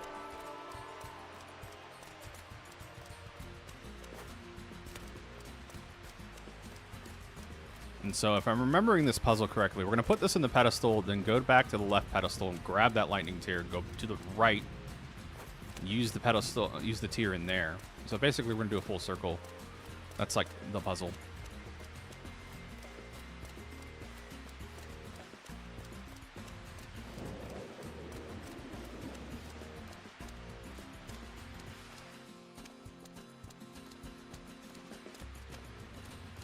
So use this here.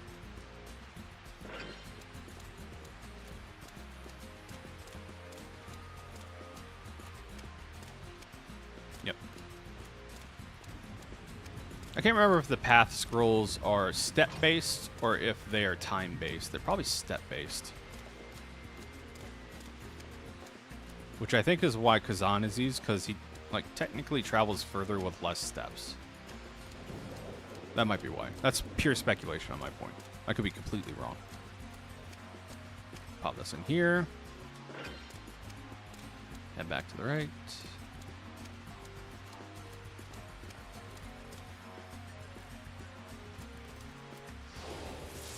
Anyways, I started blasting.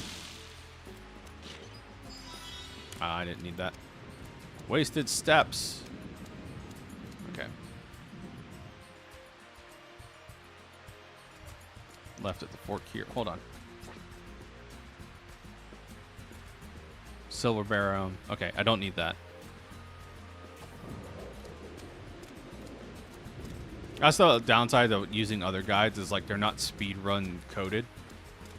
So they'll take you to superfluous items. Like I don't need a Silver Barrow right now. Maybe for like a little bit of cash recovery, but even then I could just take encounters later in the game. Besides, we're about to unlock infinite money anyways. So we're all good on that front. Not about to. After the, we don't unlock infinite money until after the Coliseum. I don't know if it's routed in the speedrun, but there's definitely a way you can, because of the something later, you basically get infinite money. The way it works is you'll get to a village which instead of using gold, barters for items, and there's a specific trade that you can do that you can buy the item to execute the trade, and the item that you trade for is of higher value, like higher sell value than the purchase value of the item. Yeah. I mean, shout outs to GameFAQs. I would not get through a lot of games like RPGs and stuff without them in some cases. I can puzzle my way through a lot of games, but sometimes you just need an FAQ. And that's where GameFAQs kind of comes in clutch. And everybody on the GameFAQs shout outs, especially for like some of the late game, specifically for this game, the late game accessories, like the super high tier ones, I would not be able to workshop out myself. So the fact that someone has made a guide to workshop out all those items and configurations and like accessory combinations, shout outs. Much respect for the community who figured all that stuff out. I would not be able to do it. I don't have the time or the brain power half the time. We're going to make a safety save right here in case I screw this fight up because, you know, it's me. There's always... If there's an opportunity to screw something up, I will find it. But yeah, we should be good. Like I said, the guide doesn't mention having max MP. I'm wondering if I'm just misremembering the fact that you need max MP for Mystic Arts. But anyways, big lightning guy. Funny fact, he has no resistance to lightning, I think. But we need to kill this guy to get a Thunderwind Stone to move a magic ship. Because why, what's a JRPG without some sort of magic ship? Alright, so battle order. I'm going to pop an unassailable pill on Sharon to make sure she lives. Kazan. So she's going to use an attack transformer on herself.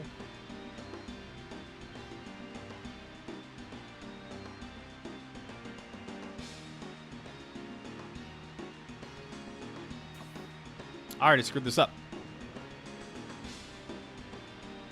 I need So I'm glad I saved. I need to take an encounter because I need max MP. I mean AP to do the. Oh wait, no. Hold on.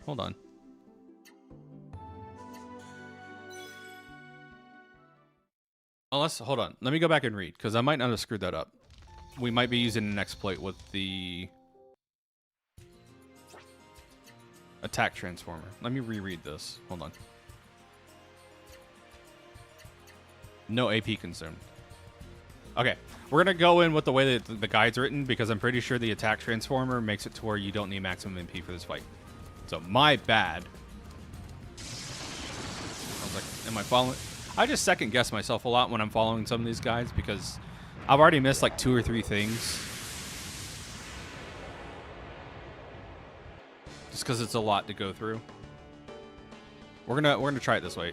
Like I said, I have a save set up, so if I screw up, I screw up. It is what it is. All right, Lang, unassailable pill on Sharon. Sharon, attack transformer on herself. Kazan, strong men, weak walls on Sharon. So we're buffing up Sharon for a Mystic Guard here. Spoilers.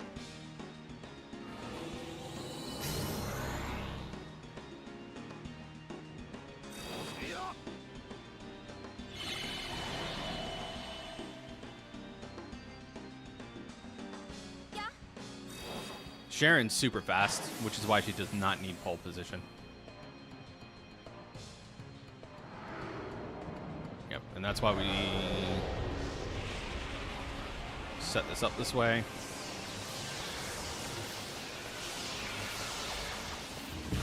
I screwed this up. I think I should have topped up Lang. Never mind. Kazan's dead. Cool. We got lucky. Getting lucky's better than better than being good. Being lucky's better. Yeah, you're supposed to top up Lang so he can live through that if he gets laser beamed. Kazan dying here is actually really good.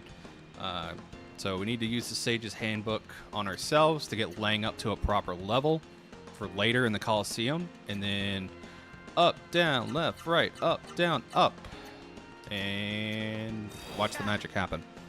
So Lang's going to get a huge XP boost because there's a section later in the game where he's the only one available. You cannot use anyone else in the Coliseum. And with all the buffing we've done with Apocalypse, this should do well over 46,000 HP. And this Storm Idol should get zapped. Really cool art, by the way. Yeah. We clear that by 10,000. And now for the good part. Yeah, the XP gain because Kazan died. 3, 4. We get 4 levels. So we actually get a hyper art for Sharon. I don't think we're going to use it though. But yeah, we get a hyper art scroll. Yeah, and so that's a unique dialogue because you got here before going to Sharon's hideout. She mentions that it's a lucky break and like explaining what it does without saying overtly what it does. Really nice flavor piece there. We're gonna save because we got incredibly lucky. We basically got a perfect fight off. And again, I thought I screwed up at first because I didn't have AP, but I forgot that the attack transformer made it to where we don't use AP. So very nice, very nice. Yeah, we totally didn't need to do that MP. Wow. I always thought that your MP needed to be at max to do Mystic Guards. Like, for the longest time, I thought you needed max MP and AP to do Mystic Guards. You obviously needed to be below 50% HP, but that's a misconception on my end. I screwed that up. I did not need to spend that money. So again, the more you know. It's a learning curve. It's a learning curve. If I am going to pick this game up, I need to take these opportunities to learn so I can do better next time. Self-improvement loop, chat. That's why I love speedrunning. That's also why I love fighting games. It's all about self-improvement. So now we're going to Tanza, outside of the casual order here. This is where Kazan and Sharon both hail from.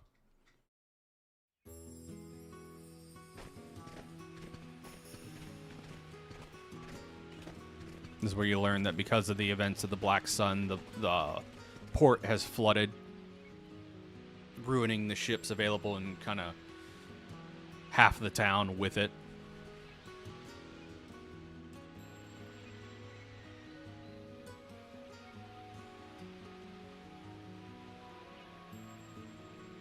Yeah, basically the events of the Black Sun caused a tsunami to hit the town, lowering the lower portion, and then as a result of that, the tides are screwed. So the tidal wave came in, destroyed half the town, and then the water level never receded. But we also learn here from these pirates that there's more than Sharon that meets the eye. Spoiler alert, she's a pirate captain. If you couldn't tell from all the other signs of her visual design.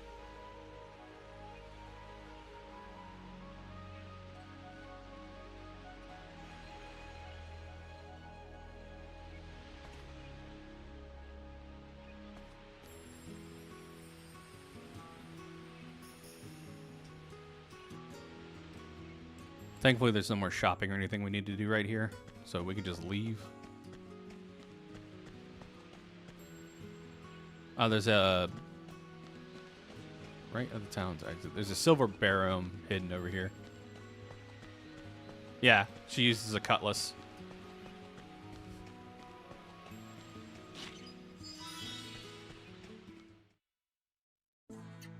At least she doesn't use overt nautical terms obnoxiously. That was a nice touch on the localization team's part. I don't read Japanese. Unfortunately, I just never got around to studying it properly. I'd be interested to see if... I'd be interested to hear how well the localization on the English localization matches up with the Japanese dialogue. Because some localizations are pretty spot on, and others take some liberties that folks aren't too keen on.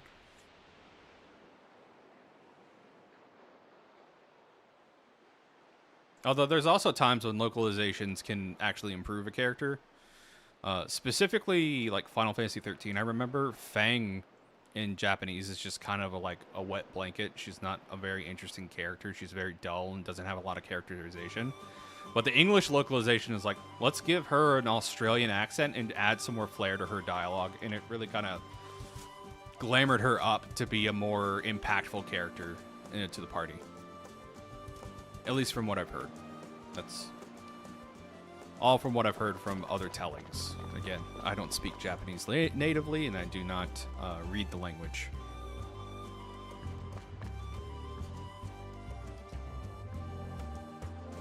So, these options have been routed out.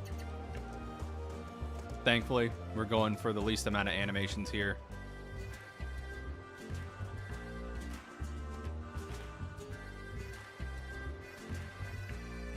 And a PTSD warning coming up for anybody who tried to get the rewards from this minigame.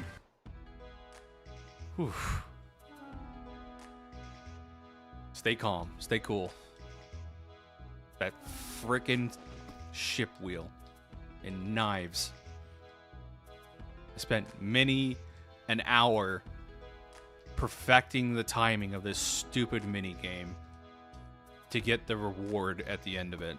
I forget what it is, but it's something really good.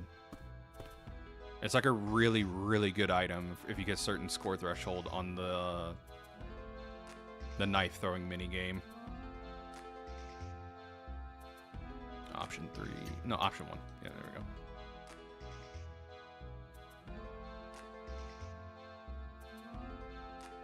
I like how most of the dialogue choices here are going to trying to make laying out to be like the most unreactive wet noodle possible to save time.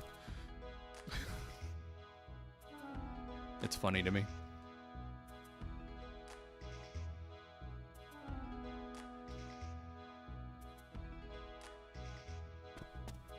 To the ship.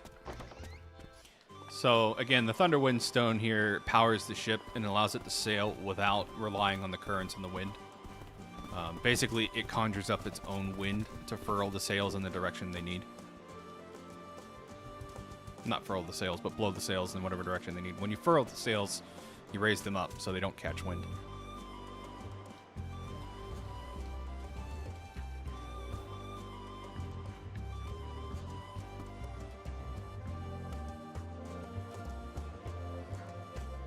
No problem. And again, more special dialogue. Because you got the Thunderwind Stone prior to doing this cutscene, you get to immediately turn it over. And they mention how good of a stroke of luck it is.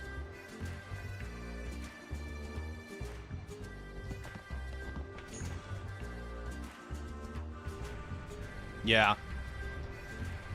Yeah, it is, Captain. It's When I went back and played this game a couple years ago, I will not lie, and I will not throw shade at anybody. I fucking used save states to get that item. I was not about to grind out like more hours of my life to perfect that minigame to get the score you need. So the way the minigame works, every perfect you get on the knife throwing game exponentially increases your score. So it's exponential value increase. It also restores a knife throw. So the idea is to try to chain as many perfects together and to get the exponential score you need to get said item. The problem is like it's hard to execute on that, not because there's a timer. There's no timer when you throw. There's no timer pressure at all. It's just sometimes you psych yourself out and you screw up the timing on the throw, and it's pretty tight. Some of them are easier than others. Like sometimes the game will make the sliders move slow, but it's complete RNG from my understanding on how fast or slow those aiming timers move. And so if you get double borked with two really fast timers, you're kind of SOL. And you have to be pretty precise with your timing. So we're here where the Pyrolith is, but we don't know how to utilize this magic circle. And this is where we saw Kenjiro store away on the ship, and he's actually going to come and clutch informationally here.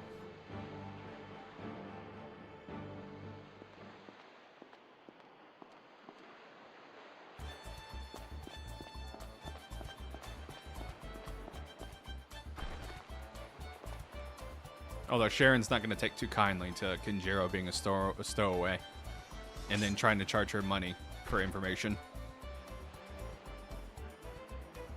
I think it's one of my favorite bits coming up here with Kenjiro, especially after all the runarounds he's given you.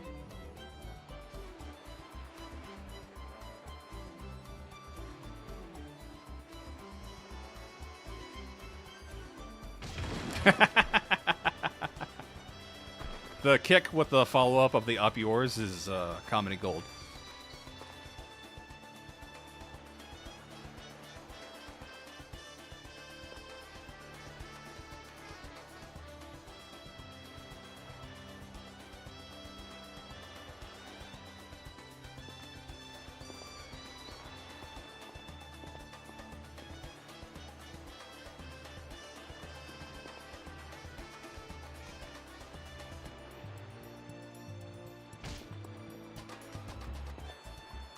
So I imagine the back half of the speedrun round of this game is going to be pretty direct and routed.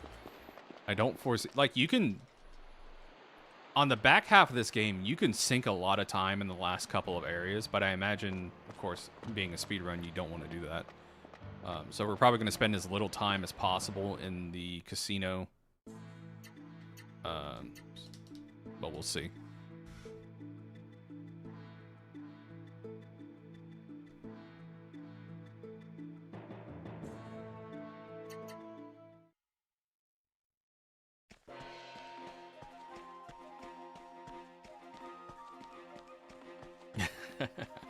So, this is Jenga, the city or island of giants.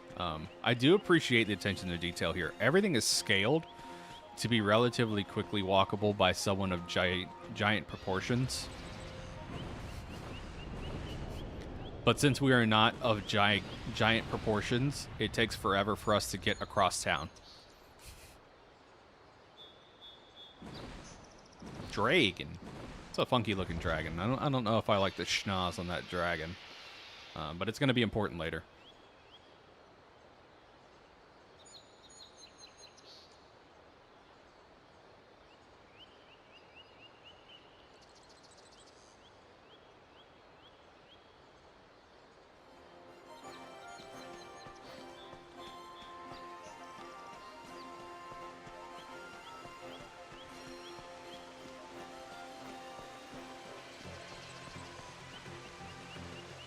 Sorry, texting the missus while I run across town. Like I said, it's scaled to giant proportions. It's going to take a while.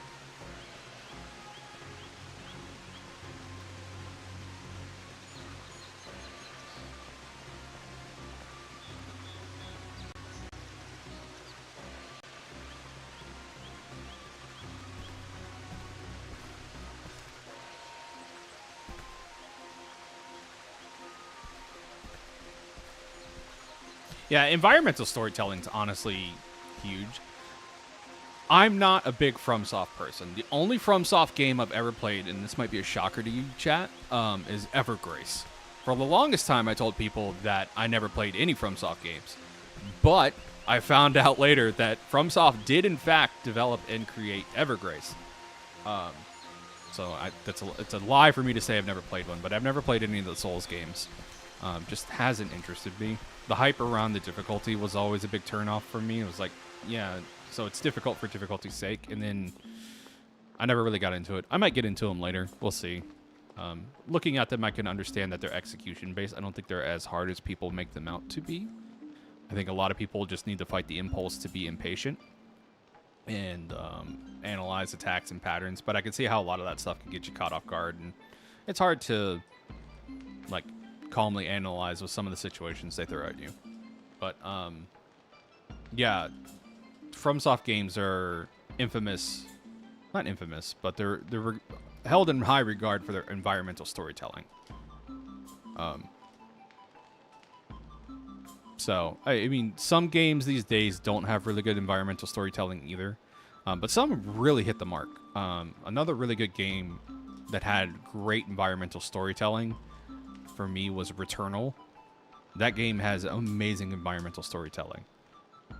Because it's not just through the audio logs that you learn things about the story of Returnal, but like the environment itself is huge into cueing you into what's going on. It's actually been one of my pet peeves with Final Fantasy story lately. I really like the story in Final Fantasy, but I feel like in the past couple expansions, they've been dumbing things down to a way that I don't appreciate, which is they will have something happen and do environmental storytelling and then have one of the characters explain it anyways.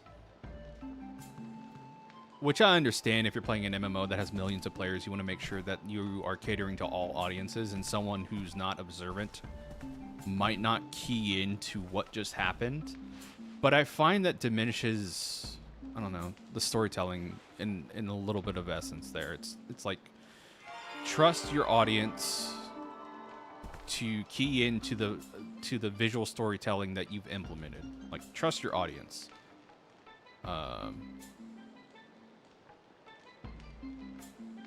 So the fact that some of these older games also do that is really good. It's really appreciative. Again, the world of Legaia and the storytelling here, like, a lot of people crap on Legaia too. Either from nostalgia or just saying that it's not as good as Legaia 1, which I haven't played that game, so I don't have a story reference for that. I don't have any reference to Legaia 1. But, you know, in a vacuum, I appreciate what this game does with its story. There's, like, it's not perfect by any means, and the game's not perfect either. But I really do appreciate what's going on with it. All right, so unfortunately, because of how we've routed, we have to get rid of Kazan. Say hello to Ain, our big guy with big levels and big aspirations. We are going to equip him with... so let's go through the whole cast real quick. So Lang, we need Barricade Ring and a Saintly Orb. Kazan gets all of his accessories taken off. Sharon, Power Necklace.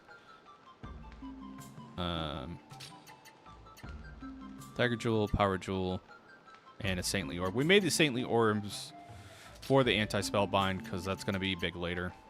So, Ain, you get a Saintly Orb, a Fugitive Necklace, a Banshee Bangle,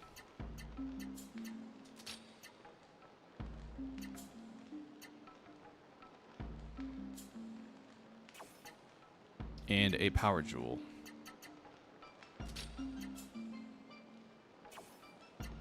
sure everybody's skills are set up. So pole position, high power, hard attack up, high power. Okay. All right. That's all set up. Now we can leave.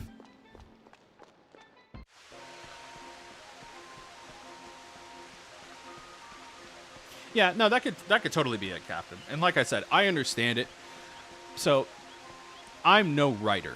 I'm not a story writer. I understand some parts of story structure and elements, but my main profession, like my profession, was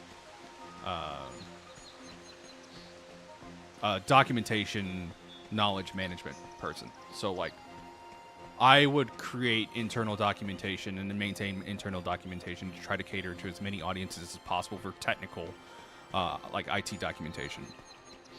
So looking at it from that lens, I understand from a writer's perspective that you need to be able to encapsulate or try to encapsulate as many people as possible into your narrative.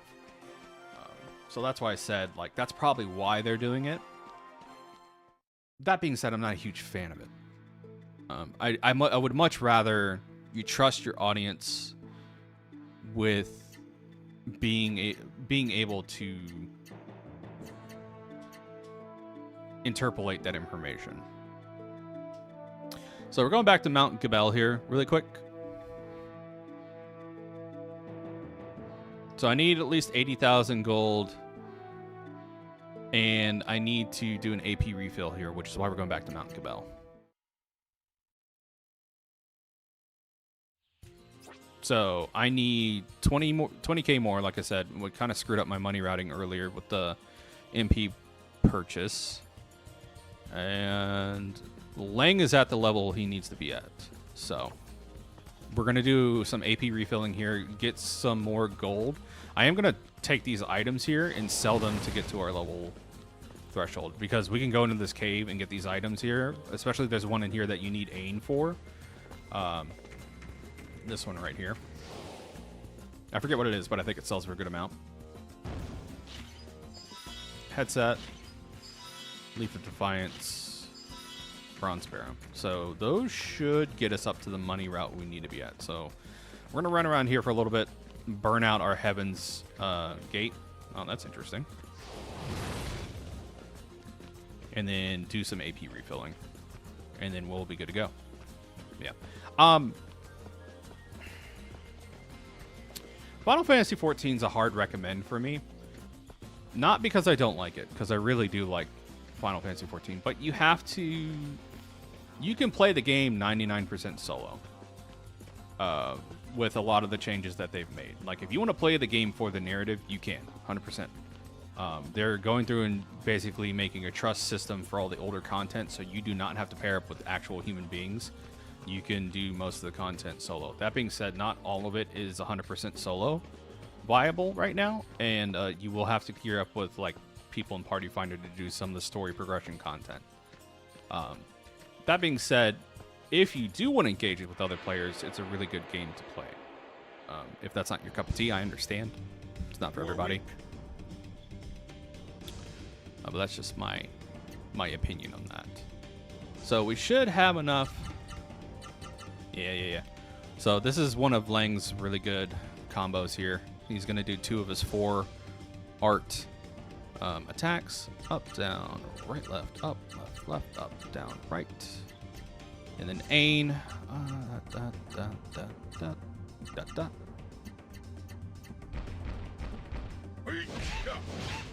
Absolutely crush these Bakis.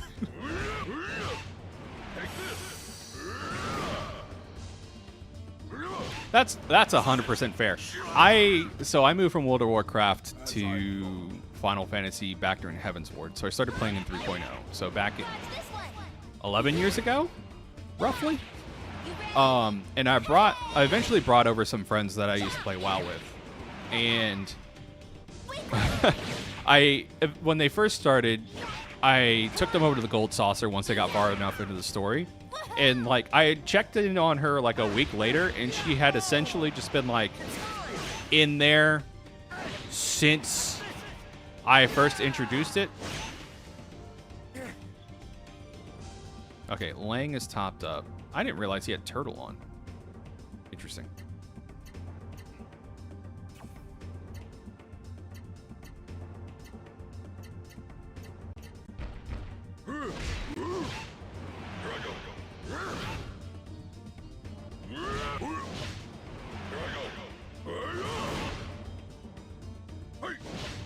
But yeah, the only part we really need to use Lang for now is for the Coliseum. So I imagine we'll take off this item that has turtle on it later.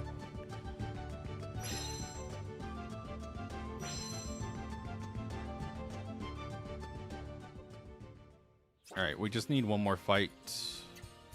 Did I put turtle on Lang? No, it's just from one of his...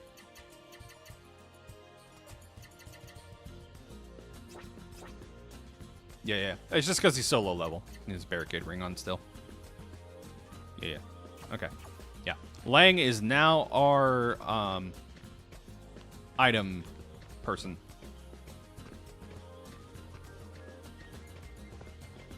Used to make an animal reference to people like that, but I don't want to be derogatory in any way. But yeah, he's our item chump. A piece of cake.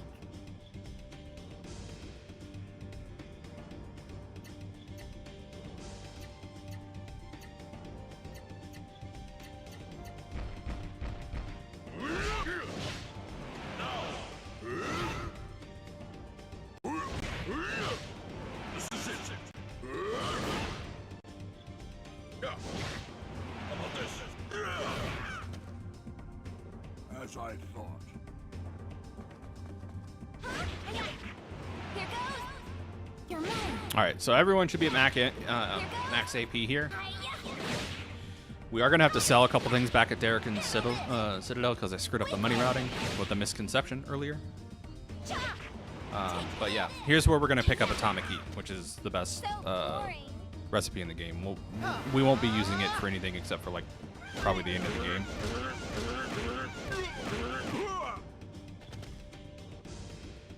Oh yeah, the being completely useless. Yeah.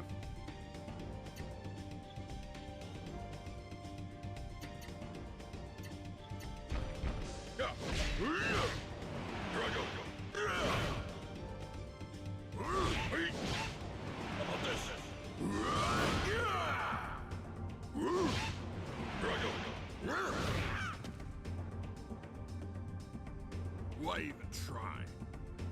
Oh, we're using Atomic Heat like right before the fight. Cool.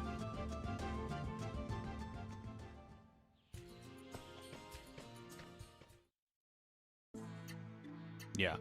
Buying that potion and that extra Heaven's Gate probably is what set me back money-wise. Totally on me. It's okay, we got extras we can sell. We could sell this headset. And that'll put us back up to what we need to be at. Cool. Perfect. Actually, over what we need. So not a huge issue. Oh yeah, one of my favorite little dialogue things. That you absolutely do not need to do this, but something we haven't talked about is you can do things to earn characters' nicknames. They can either be done through special interactions in towns, or by crafting stuff, or by cooking enough. Oh, I thought he got the giant nickname here. I guess he didn't.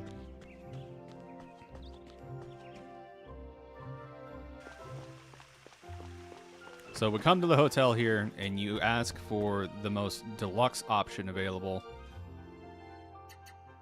The deluxe option. And part of the deluxe option here is they bring you a meal with this room, and the meal is called Atomic Heat. And you learn the recipe.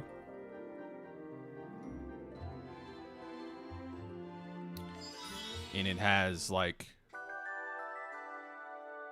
the best stat bonuses in the game in terms of recipes and effects. It's paywalled behind 80,000 gold, but with the money routing you do in this game, that's not a hard target to achieve at all.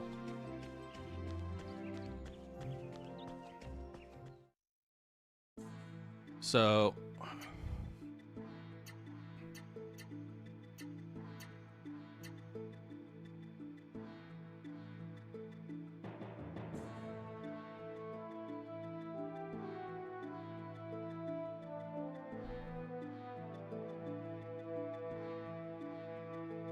all right.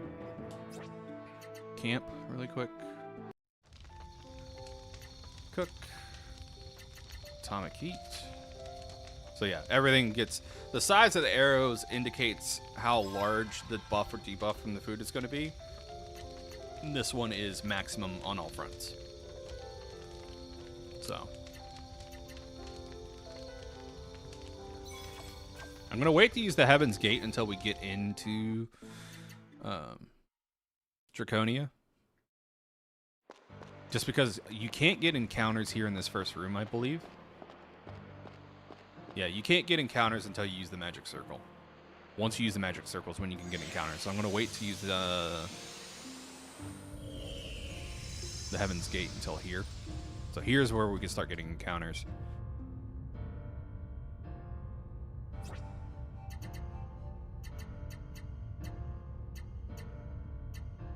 Hopefully 3 should be enough.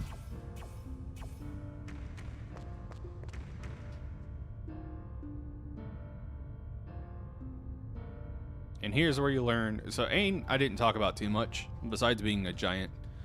He's not actually a mystic. That mark on his body is a tattoo, not a mystic mark. So his overworld puzzle solving thing is just his sheer strength. So earlier, like, part of his strength was picking up a treasure chest and flipping it over.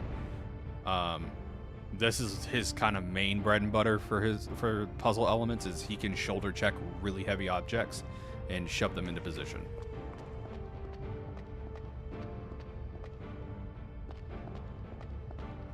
So, in 1 second, I am going to pull up the guide here really quick so I can try to, like,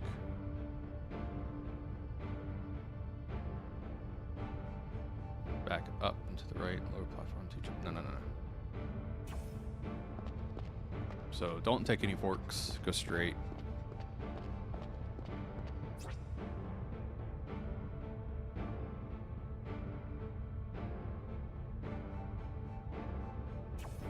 Okay, take it right.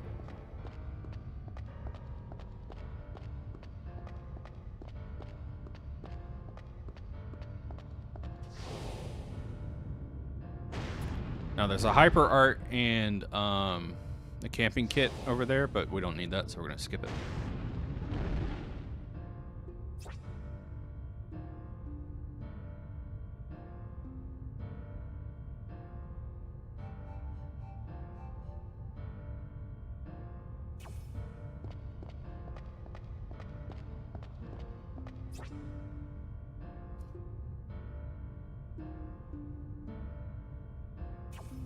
Alright, and this should take us to our next section.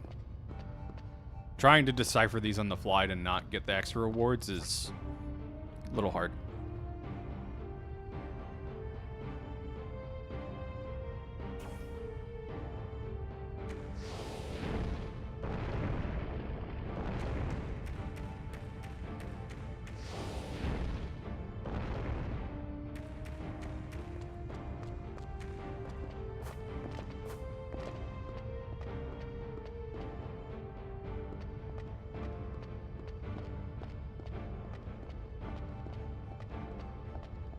Make a safety save in case I'm going the wrong way.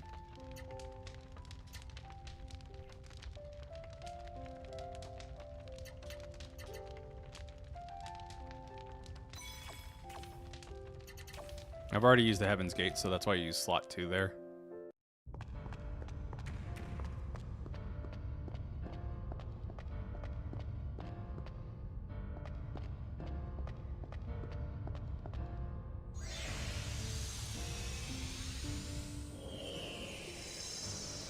All right.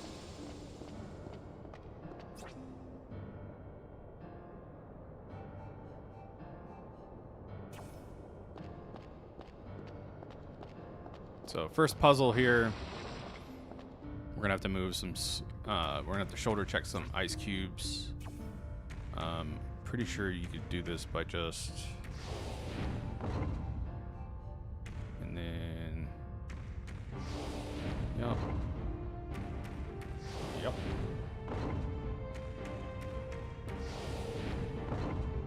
I don't know if that was the optimal way to do the puzzle. Probably could have done it in less moves.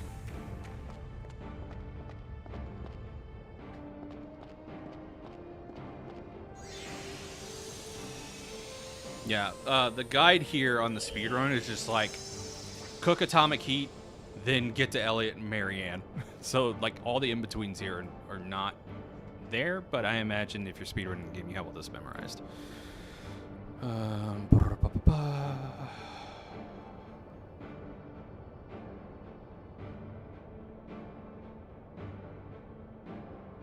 Alright, now we're just running over to the magic symbol. We do not want the treasure chests or the puzzle rooms here.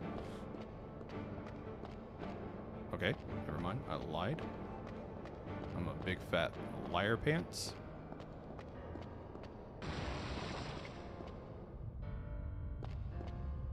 Okay.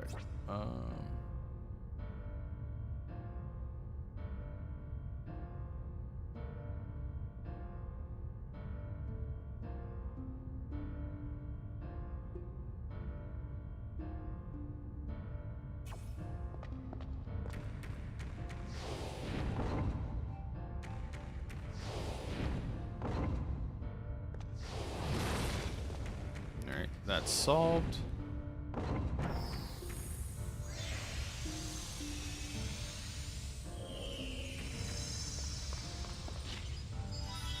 Silver Baron, Sage Symbol. So it was optional. Hold on.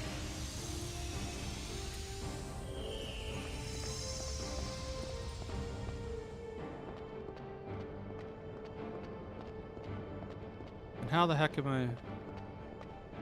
What?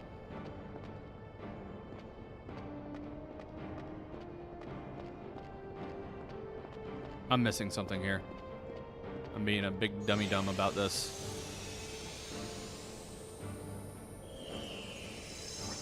Hold on.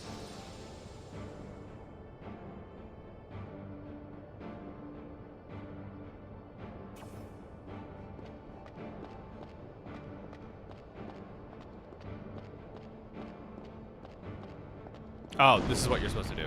Okay. I've always gone left there, so I forgot that that was an element of the dungeon. So you basically have to trigger those rocks to fall, so then when you come back, it makes a bridge for you on the second level. Okay. All right. Wasted some steps there, but it is what it is.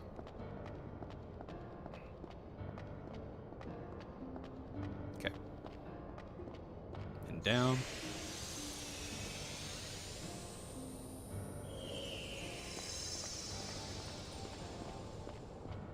Yep.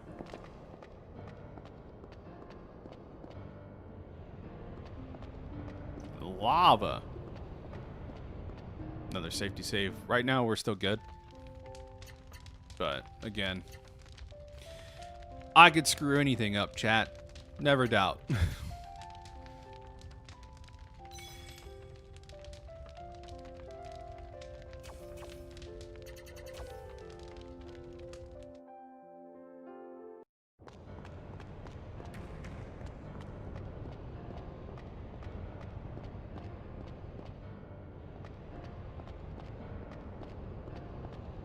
Alright, so here's where we're going to fight Elliot and Marianne. Should be a 3-turn fight, but we'll see.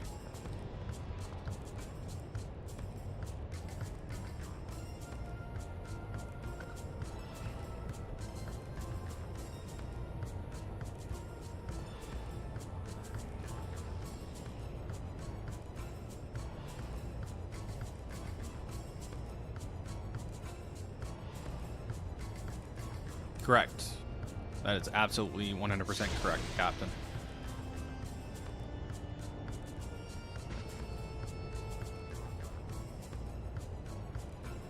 Learning through failures is a good thing.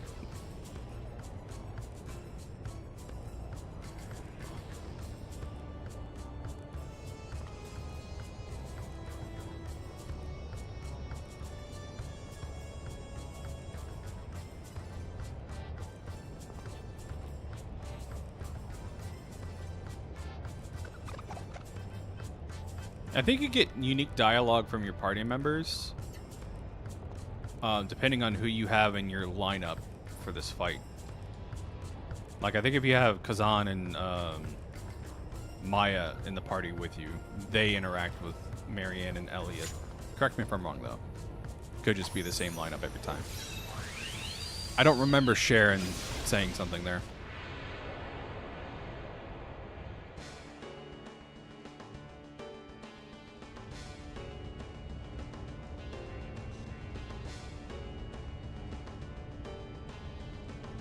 Okay.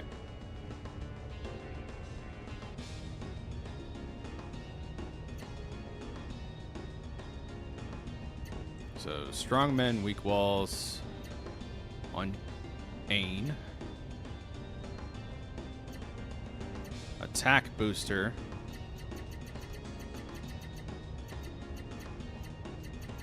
On Ain. Ain is going to guard.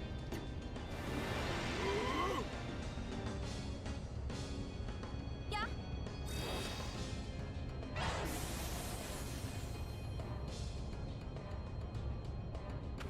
Fun, isn't it? Here goes. How unbecoming. Try and take this. And this is why we put that accessory on everybody, because this origin attack has a chance to spellbind everybody. But if we have the spellbind accessory on, then we won't be spellbinded.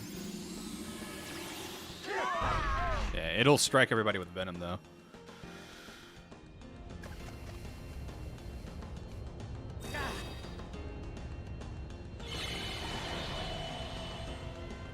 Okay. Alright, now, Lang is going to use his Airborne Fury. Marianne. Sharon guard. And then we're going to do up, down, left, left, right, right on Ain. Marianne. Lang's not going to do crap first attack. Ain is the start here. We're going to do like 5 damage. There you go. How's that?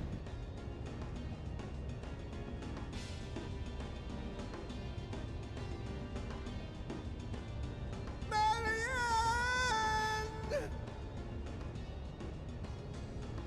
How dare you! Look at what you... My sister! You won't get away with this! Yeah. And now, Ah, shit! Here it goes! Scatter! yeah, we just barely lived because of Turtle here. We're going to guard. Apocalypse. The pretty boy. Armageddon Star. The pretty boy. What? Hold up. Something screwed up there. Because I totally had enough AP. Watch this. Did that work? Here goes! How's this? Ah! Let me try this again. Guard. Guard. Something's not right. Hold on. Armageddon Star is a first. I did Apocalypse, not Phantom Burst. I'm an idiot. Okay. Like I said, chat, if there's an option to screw something up, I'll do it. Don't you doubt me.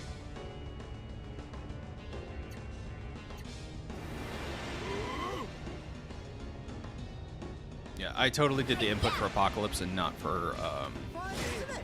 The ultimate beauty! Oh, just defeated! Huh, so weak.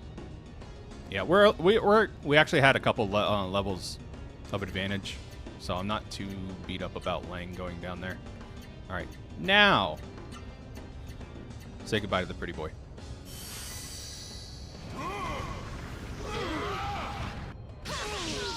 One, two, yeah. Don't!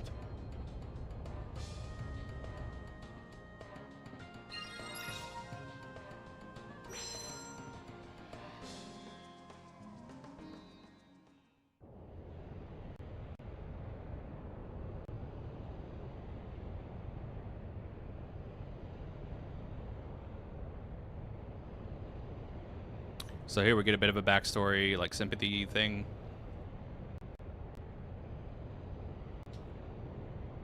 Hard for me to be sympathetic with these characters at all. I hate it when they try to make characters who've done terrible things to people sympathetic. It's like, yes, being sad before you die makes me forget everything about what you've done. Like, there's good and bad ways to make sympathetic characters. This is not a good example of that.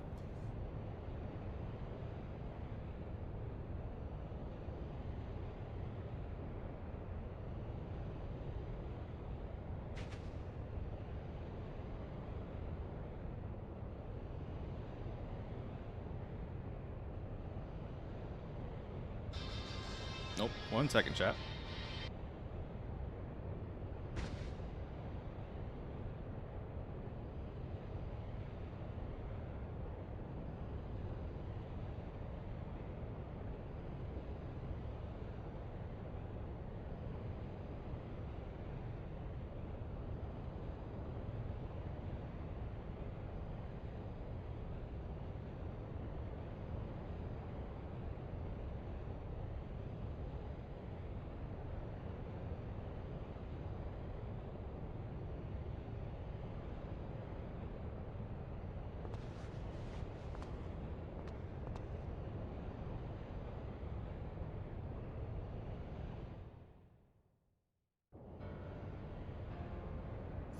Yeah, that's very true, Captain. It takes a while to properly build up a good sympathetic villain.